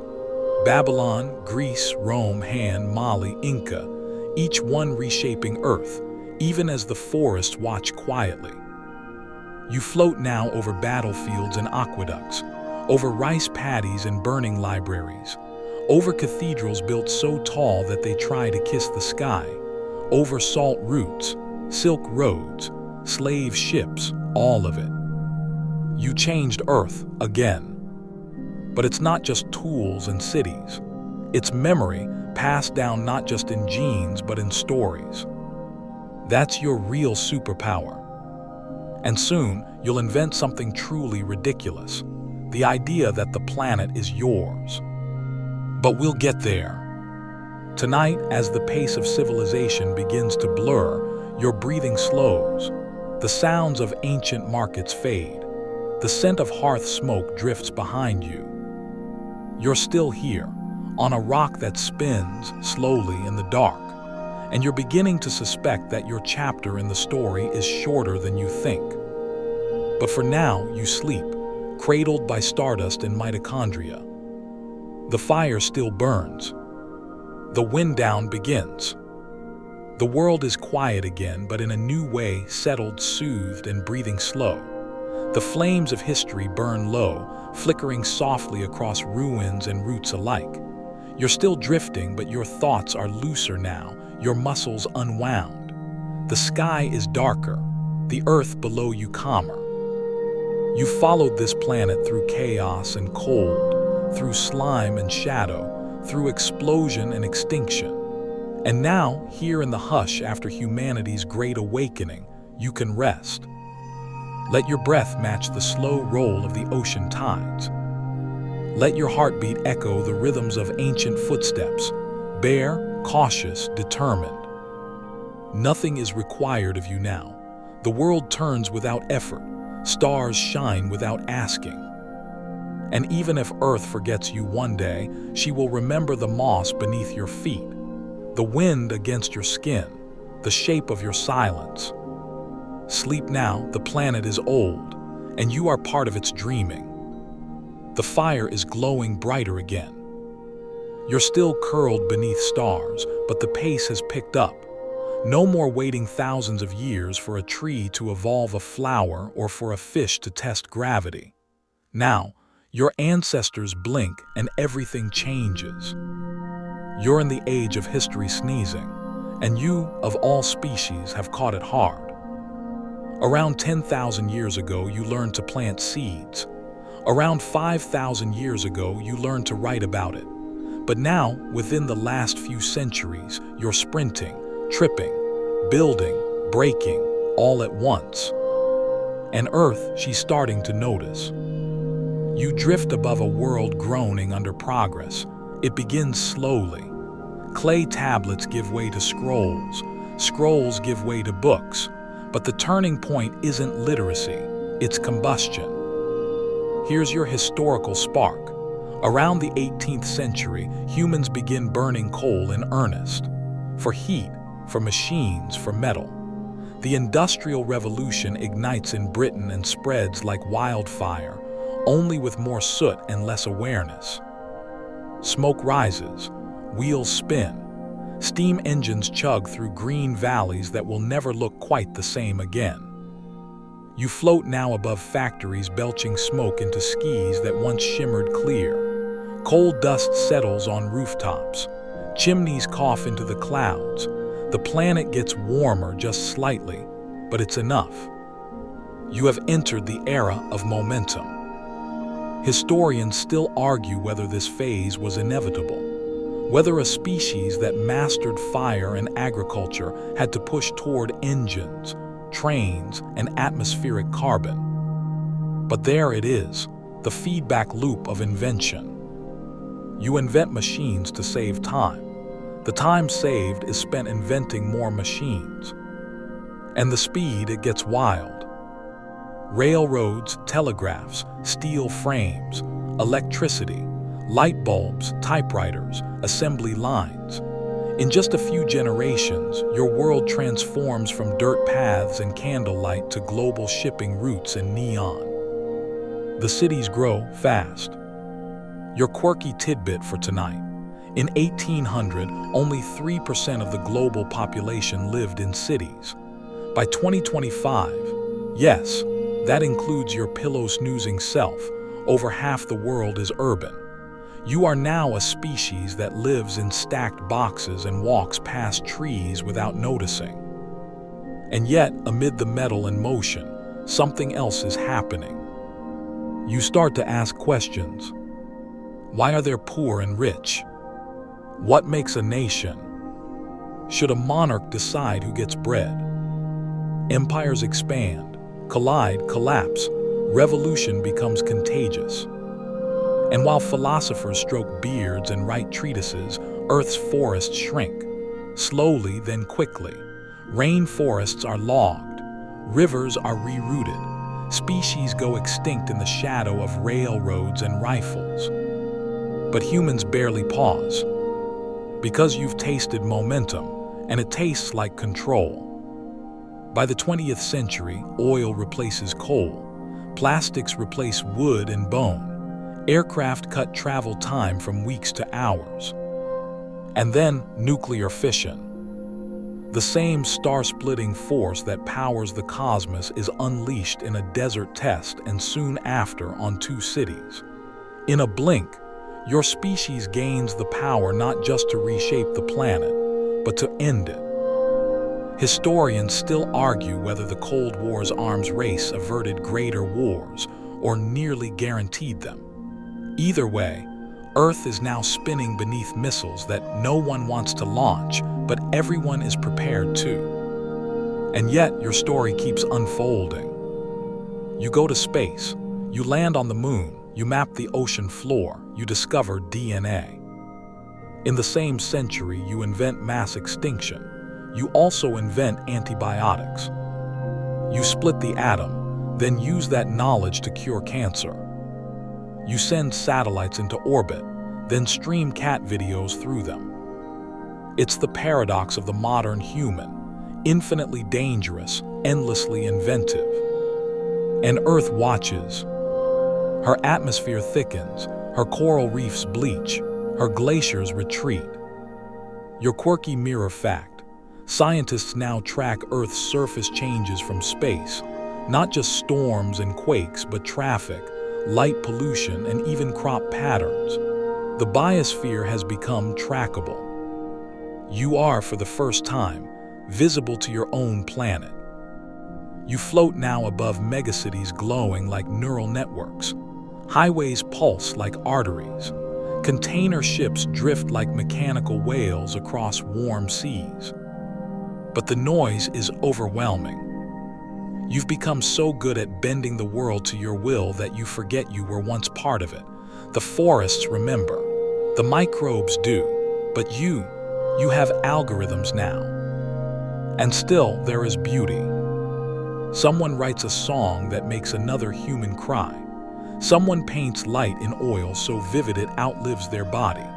Someone reads a bedtime story by flashlight in a tent beneath smog-filtered stars. You're still human, still dreaming. But history is sneezing again. The 21st century brings floods, droughts, and pandemics. It brings disinformation and digital wonder. It brings connection and division all at once. And through it all, the Earth remains patient. She has seen extinctions, frozen oceans, oxygen catastrophes, lava seas. She does not fear you, but she might be adjusting. Because this level of impact, it's not subtle. And you're not immune to consequence. So tonight, you lie in the shadow of smokestacks and satellites, breathing air shaped by decisions made before you were born. And the next chapter, it's unwritten. You could change the planet again, for worse, or maybe, just maybe, for better. But either way, your pace can't stay like this forever. Even meteors burn out. You're racing now, and not in a metaphorical time is passing way. You're literally racing on trains, in cars, through fiber optic cables, across digital landscapes built faster than they can be mapped. The planet, she's still spinning, but you've strapped a jet engine to the ride. Welcome to the industrial growth spurt, where everything multiplies except restraint. You're drifting over the 19th and 20th centuries, but it might feel like seconds. That's how fast it happens. Let's start with your historical spark.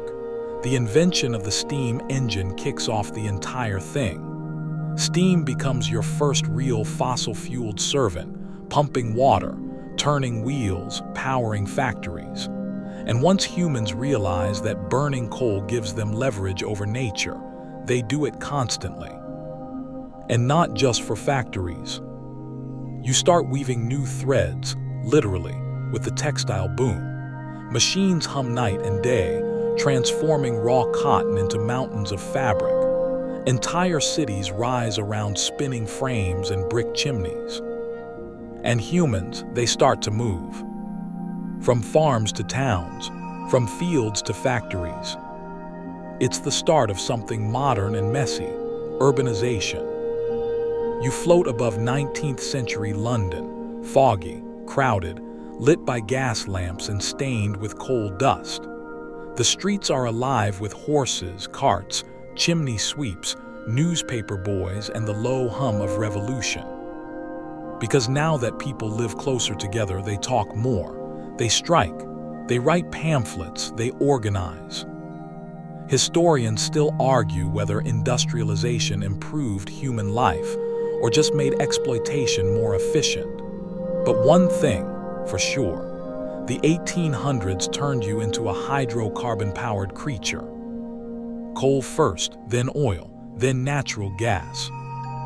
You are now quite literally eating ancient sunlight, millions of years worth of trapped carbon being burned in a geological blink. And with that, you build everything. Railroads stitch continents. Steel bridges span rivers. The Eiffel Tower rises like a lightning bolt made of iron. And America sends a telegraph from coast to coast faster than a horse could ever dream. Then come the engines. You float over the dawn of the automobile, gasoline hissing through pistons, tires crunching across new roads. The Model T rolls off Ford's assembly line in 1908, and suddenly, movement becomes personal. You can go anywhere, which means you do. And the Earth, she's starting to show bruises.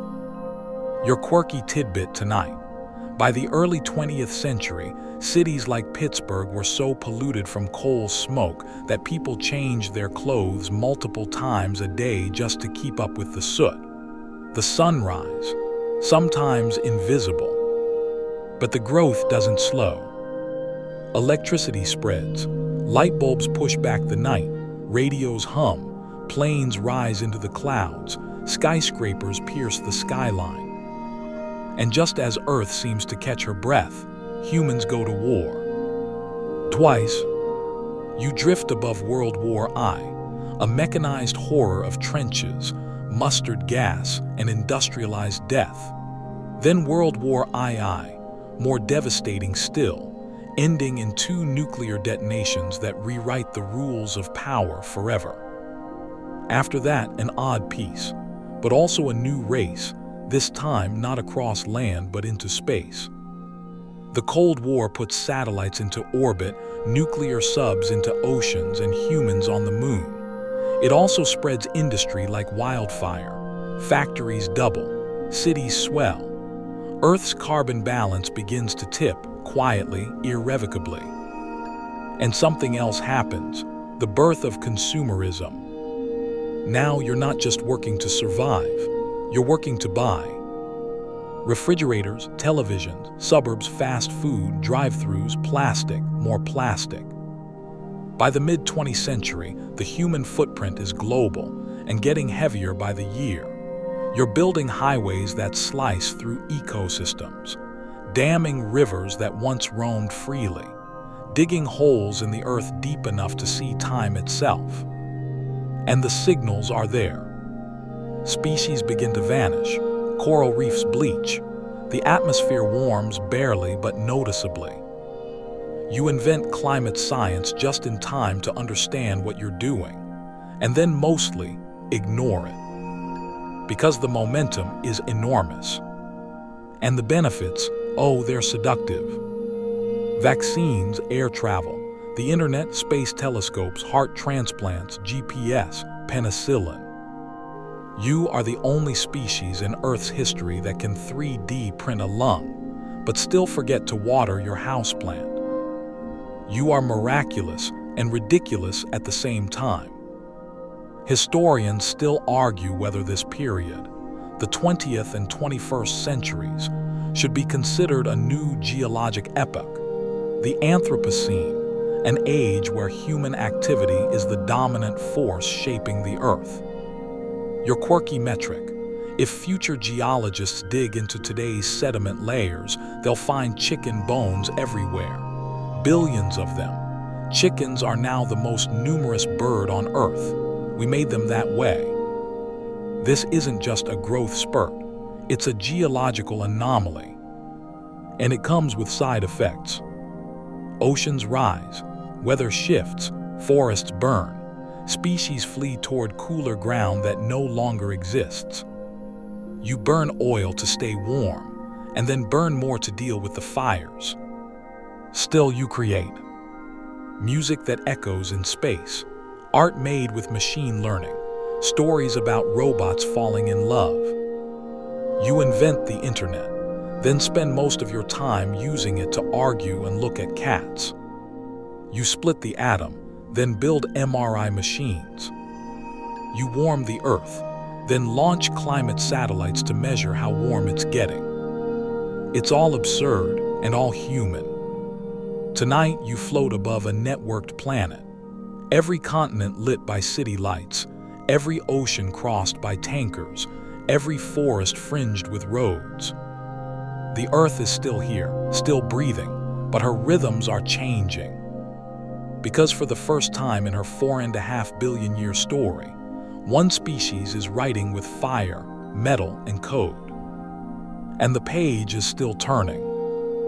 You drift now just above the crust of modern Earth, not the old lava flows or fossilized reef beds, but the shiny, crinkly surface layer that's only a few decades old. It shimmers in the sunlight, thin and bright and everywhere. And it's made of plastic. This is the plastic layer, and if it sounds like a dystopian yoga mat, well, that's not far off. Beneath your dream self, you see it covering the world in quiet permanence. Soda bottles buried in deserts, fishing nets sinking into coral reefs, toothbrushes wedged between Arctic ice sheets, bits of bright blue, green, and clear polymers scattered like confetti across the surface of a party Earth never agreed to host.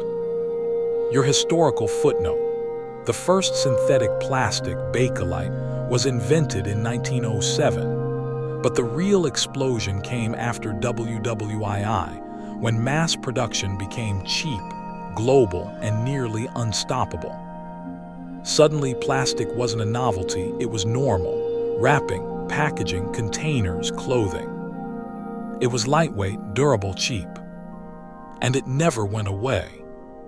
You float now over landfills the size of cities, over trash islands in the Pacific gyres, floating aggregations of debris pulled together by ocean currents, spinning endlessly, growing quietly.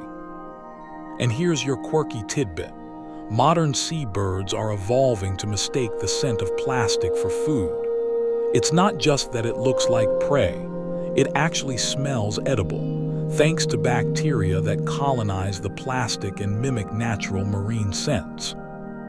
This isn't a metaphor, it's a feedback loop made of molecules. And while you're up here in your sleep, admiring the synthetic crust of your species' legacy, take a moment to reflect. There are now more pieces of microplastic in the ocean than stars in the Milky Way. Let that settle into your pillow for a second. Historians still argue whether we've truly entered a new geological epoch, but geologists increasingly refer to the Anthropocene as a distinct layer, identifiable by plastic polymers, concrete, aluminum, and even the radioactive isotopes scattered globally from nuclear testing. You've made a mark, and not just in the good feels, we're all connected way. You've literally altered sedimentary rock.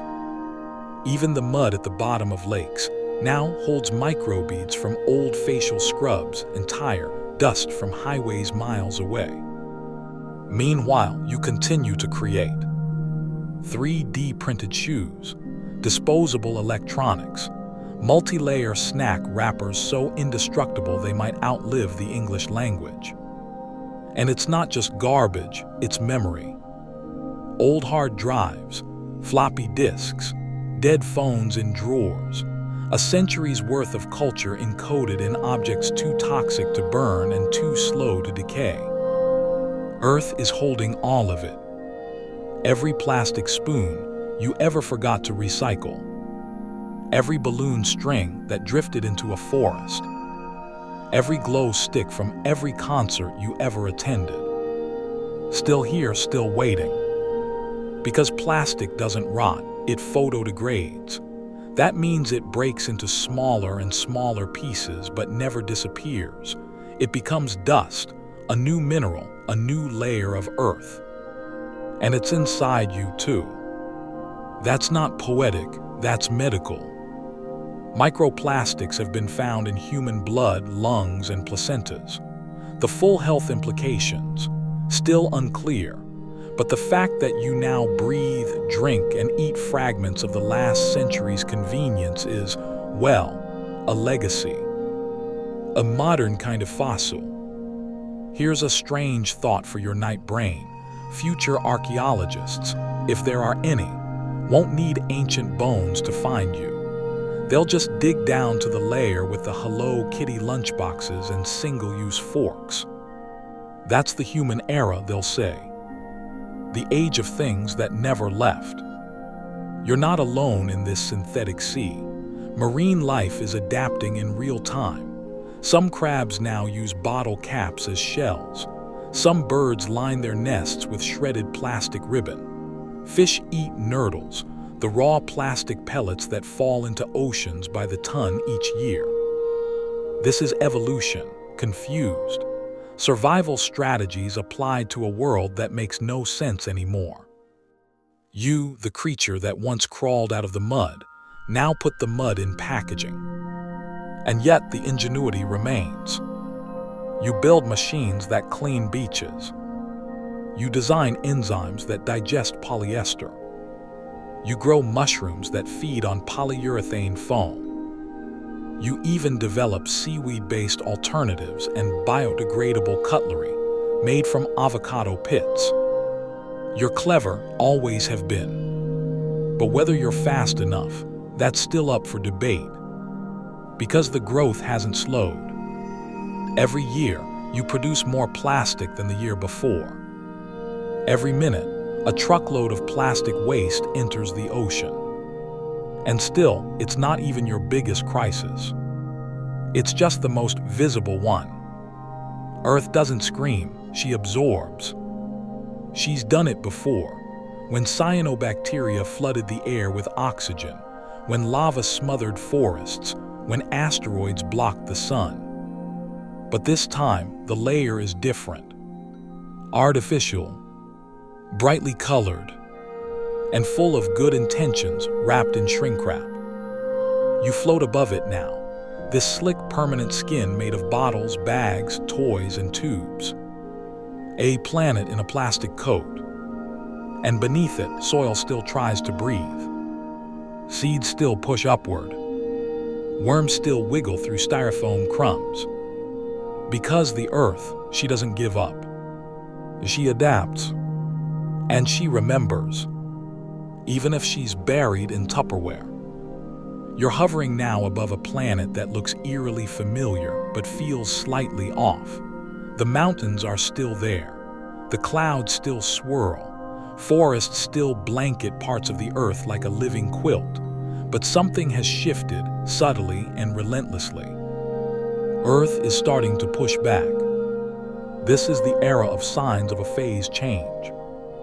And no, it's not some apocalyptic prophecy, though you've seen enough disaster movies to imagine it. It's quieter than that, slower, but deeper. It's the moment where Earth, like any good host, starts clearing the plates. Here's your historical turning point. In the last 2 centuries, just 2, carbon dioxide levels in the atmosphere have shot up from about 280 ppm to over 420 ppm. That's higher than at any point in at least the last 800,000 years, maybe longer. And the results, they're not dramatic at first, not fire and brimstone, just drift. Glaciers shrink. Storms get stronger. Summers stretch too long. Winters arrive late or not at all. You float over a Greenland ice sheet that's melting faster than scientists expected. Over the Amazon, where parts of the rainforest now emit more carbon than they absorb. The Earth's thermostat is being nudged. Historians still argue whether we've already crossed certain climate tipping points, or if we're just leaning over them, whistling nervously. But the signs are everywhere. Species are migrating toward the poles. Coral reefs are bleaching into bone-white graveyards. Permafrost is thawing, releasing ancient methane into the sky. It's not just the atmosphere that's changing, it's the rhythm of the biosphere. And you're part of it. Cities grow hotter, not metaphorically, literally. Urban areas can be 7 to 10 degrees warmer than the surrounding countryside, a phenomenon called the urban heat island effect. Your quirky tidbit for the night. Trees in New York City now bloom about 10 days earlier than they did just 50 years ago. Spring is arriving ahead of schedule. Like someone set their alarm clock too early and now The whole ecosystem is stumbling around, confused. Meanwhile, the oceans are absorbing most of the extra heat, around 90% of it, but water can only do so much. The result: stronger hurricanes, more acidic seas, fish migrating away from traditional fisheries, jellyfish blooms where cod used to swim. And humans, well, you notice, sort of. You invent terms: climate change, global warming, climate crisis, climate emergency, each one louder than the last, but somehow quieter in meaning. In Earth, she doesn't respond to hashtags, she responds to feedback loops. Melted ice exposes darker land. Darker land absorbs more heat. More heat melts more ice. Repeat. The machine is warming itself now. And through it all, species vanish. Not loudly, not with headlines. Just gone. Biologists now speak of the sixth mass extinction, the only one caused by a single species, you. Roughly 1 million species are currently at risk of extinction, according to the UN. Some already lost, some disappearing before they're even named. And it's not just the rare or exotic. Insects, amphibians, birds, pollinators, things you need, things your crops need, things the entire food web needs. You float now over a field that looks lush but silent. No buzz of bees, no flutter of butterflies. It's eerie, like Earth forgot her background music. And yet, even as the alarm bells ring, the wheels keep turning. Factories hum, ships move, planes fly, cities glow. Fossil fuel still make up over 80% of the world's energy. It's a paradox. The very engine that gave you global travel, medicine, modern agriculture, and streaming services is also what's nudging the climate into unknown territory. You stare down now at the tropics, where palm oil plantations replace rainforests. At the Arctic, where oil rigs now explore where once only polar bears wandered. You can't claim ignorance anymore. The data is in, the graphs are steep. Historians still argue whether humans will curb emissions in time, or if the 21st century will be remembered as the age of too late awareness. But here's a twist: the planet doesn't need saving. You do. Earth has already survived bigger disasters.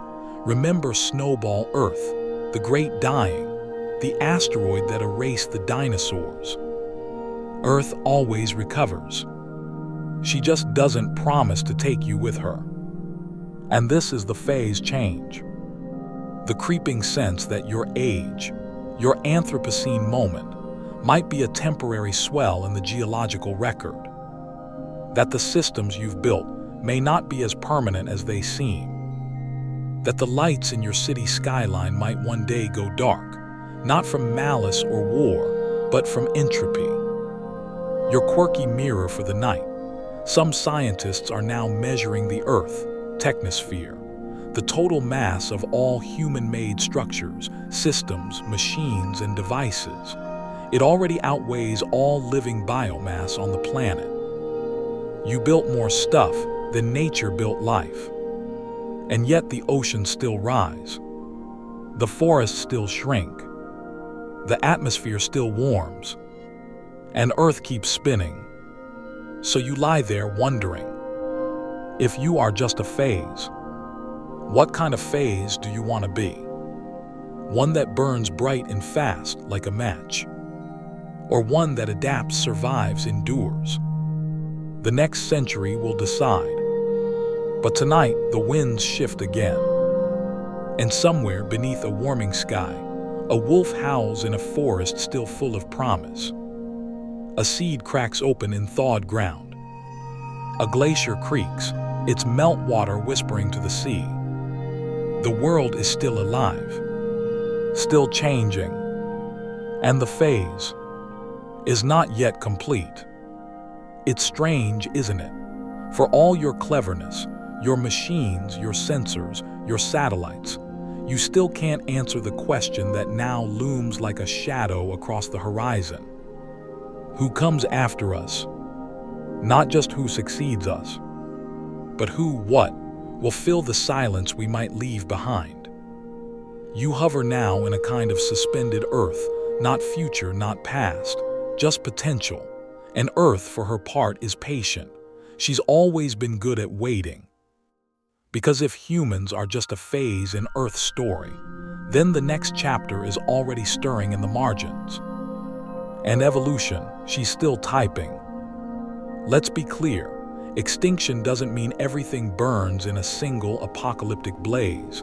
Sometimes species vanish slowly, not with screaming but with silence.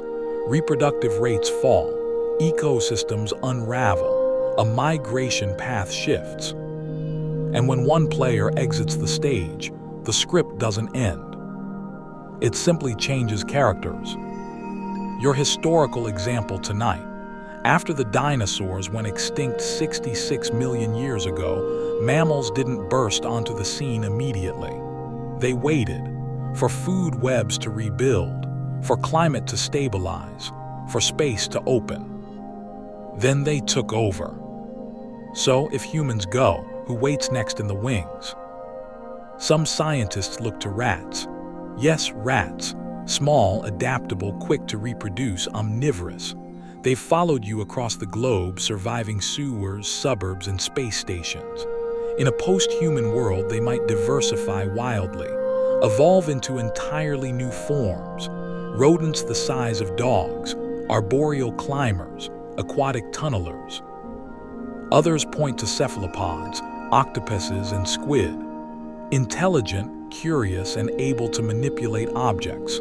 In a more stable ocean, some imagine a future where octopuses evolve culture, language, even technology, assuming they don't eat each other first. You chuckle now, octopuses with smartphones. Sure, why not? Here's your quirky tidbit for tonight. Octopuses already use tools, recognize individual humans, and solve puzzles. They have short lifespans but massive brains. One study even found octopuses experiencing REM-like sleep, hinting at dreams. What would they dream of if we weren't here? Then there are the corvids, ravens, crows, magpies, birds with brains proportionally similar to primates. They use tools, understand cause and effect, hold grudges, share jokes. Some can even teach behaviors to others. Now imagine 10 million years of unbothered corvid evolution. Cities abandoned, wires rusting, and a parliament of crows nesting in the steel ribs of old skyscrapers. Would they leave behind myths? Would they speak in song? Historians, biologists, still argue whether intelligence is an inevitable outcome of evolution or a fluke. But intelligence alone doesn't guarantee survival. Just ask the Neanderthals, or trilobites, or perhaps soon yourself. You float now through possible worlds. A planet partially rewilded as cities crumble into jungles, buildings repurposed by vines, inhabited by creatures with no names. Skyscrapers become cliffs, subways become caves. Or a planet ruled by machines. Your own descendants in silicon and steel, harvesting data instead of sunlight, powered by solar panels instead of mitochondria. AI intelligences evolving in server farms long after your kind has vanished. Would they wonder who made them? Would they care? You drift further, into futures so distant they slide past imagination. In one, Earth cools, the sun dims, new ice ages grind continents.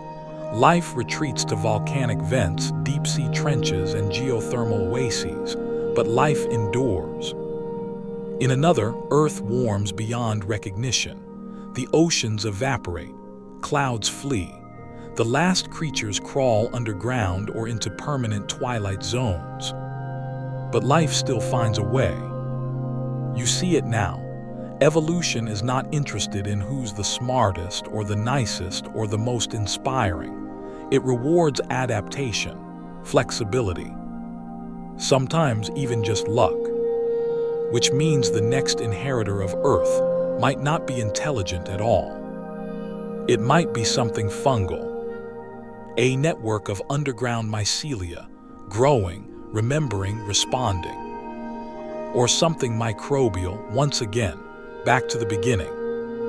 Tiny, unassuming, eternal. And you'll be gone. But your traces will remain. Your bones, if they're lucky, fossilized into strange positions. Your cities collapsed into archaeological puzzles. Your satellites still orbiting long after the last TV goes dark. And most memorably, your plastic. You've already left your mark. The question is whether anyone will come along to read it. Some thinkers believe Earth is in her adolescence now, not quite past the chaos, not yet settled into balance. And like all adolescents, she may be figuring out which parts of her story to keep and which to outgrow. So if humans are a phase, maybe you're the wild, complicated middle chapter. The one where things get messy, where consequences pile up, where lessons are learned too late. But maybe, just maybe, you're also the pivot point. The chapter that nearly collapses, then turns the page. Because here's the final mirror for tonight. The Earth doesn't choose who comes next. She just makes room. And she's always made room. For trilobites, for dinosaurs, for algae and ants. For soft things and shelled things. And now, perhaps, for something that's never existed before. Something born from your mistakes, your machines, your stories. The world is still open, but she's not waiting forever. The lights are dimming now, not from fear, not from ending, but from the Earth exhaling. You've seen fire, you've seen glaciers, you've watched oceans boil and freeze, forests rise and burn, continents drift like sleepy tectonic dancers. And now, after extinctions, inventions, and industrial revolutions, you arrive at a deeper truth. Earth always bounces back. Not quickly, not gently, but inevitably. Because while you, the humans, might be a recent storyline, the Earth has always had plot twists, and resilience is her signature move. Let's rewind one last time. After the Permian extinction, when almost everything died, the Earth recovered. Slowly, over millions of years, life crept back into the silence. Algae bloomed, coral rebuilt, reptiles climbed onto hot sands again, blinking at a sky that hadn't yet forgotten how to be blue. After the asteroid that ended the dinosaurs, the Earth recalibrated. Forests returned. Mammals tiptoed out of burrows. Evolution sharpened its tools. You float now above a landscape long after you're gone, someday maybe. The skyscrapers are green with ivy. Rivers have rerouted through the ruins. Roads buckle under roots. And Earth, she doesn't miss you, not really. She just moves on. Your historical insight tonight. After the Chernobyl disaster in 1986, humans evacuated a 1,000 square mile exclusion zone. The land was feared dead, poisoned. And yet, decades later, wildlife thrives. Wolves, deer, lynx, even P.R.'s Uwalska's horses, once nearly extinct, roam free. Radiation remains. But so does life. It turns out Earth doesn't need permission. She doesn't need hope or apology. She just needs time. And she's got lots of it. Some researchers now study rewilding, the process of restoring landscapes to their pre-human state, letting forests return, letting rivers meander again, letting wolves chase elk through valleys once paved with ambition. In some places, it's working. Bison return to old plains. Beavers re-engineer rivers with teeth and instinct. Birdsong fills forests once dulled by chainsaws. It's not that Earth is healing. She never stopped. It was you who thought you could pause her. Your quirky echo tonight. In abandoned towns like Pripyat and Hashima Island, moss has crept through every crack. Trees grow through apartment floors. Swallows nest in broken televisions. Nature doesn't mourn your absence, it occupies it. And what about the climate? Yes, it's warming. Yes, it's grim. But if you vanish, if the emissions fall silent, Earth will adjust. CO2 lingers, but not forever. Forests reabsorb. Oceans reclaim. It might take tens of thousands of years, but the balance would return. It always does. That's the irony. You built a system that could outpace the planet. But the planet will outlast your system. Cities fall. Empires fade. Data centers blink out. But lichen, still going. And fungi, they never cared about borders. Here's a secret tucked into your pillow. If humans disappeared tomorrow, in 500 years, forests would likely cover most cities. In 10,000 years, few buildings would stand. And in 100,000 years, almost all traces of your civilization would be buried or gone. Except, of course, the plastic. And maybe the radioactive isotopes. And yet even those decay, eventually. Because nothing on this planet is permanent, not even your mess, not even you. Earth has seen worse. She's been bombarded, frozen, starved of oxygen, stripped of ozone, smashed by rocks the size of mountains. And every time she bounces back. But never quite the same. Always reshaped. Always different. And if your species is just one phase, just one act in this impossibly long play, then what comes after isn't an ending. It's just the next scene. Imagine it. No humans, but Earth spinning just the same. Sunrises over ruined cities. Rain falling into empty parking garages. Tide pools forming in the cracked shell of an abandoned nuclear plant. And life, whatever form it takes, thriving again. Maybe smaller, maybe weirder, but alive. Earth doesn't mourn you. She doesn't judge. She just adjusts. You were never the final chapter. Just a paragraph. A sentence. Maybe even just a comma. And you know what? That's okay. You got to be here. To love, to build, to laugh, to try. And now, as the dream slows, you float above a planet still in motion. Still breathing. Still spinning. Still dreaming her own dreams. And whatever comes next, moss, birds, rats, algorithms, or silence, will belong to Earth just as much as you ever did. Because she is not your stage. You are her moment. The world is dim now, not in despair but in stillness. The fires are quiet. The cities are ruins. The last echoes of human invention have softened into moss and time. And still the Earth spins. Because this is not your ending. It's not even Earth's. This is simply the beginning of the long goodbye. You drift now into the deepest reaches of time, far beyond the warm lights of civilization, past the legacy of mammals, past the ruins of skyscrapers, past even the last breath of coral and pine. You're not just watching the end of humanity, you're watching the rest of the planet's story.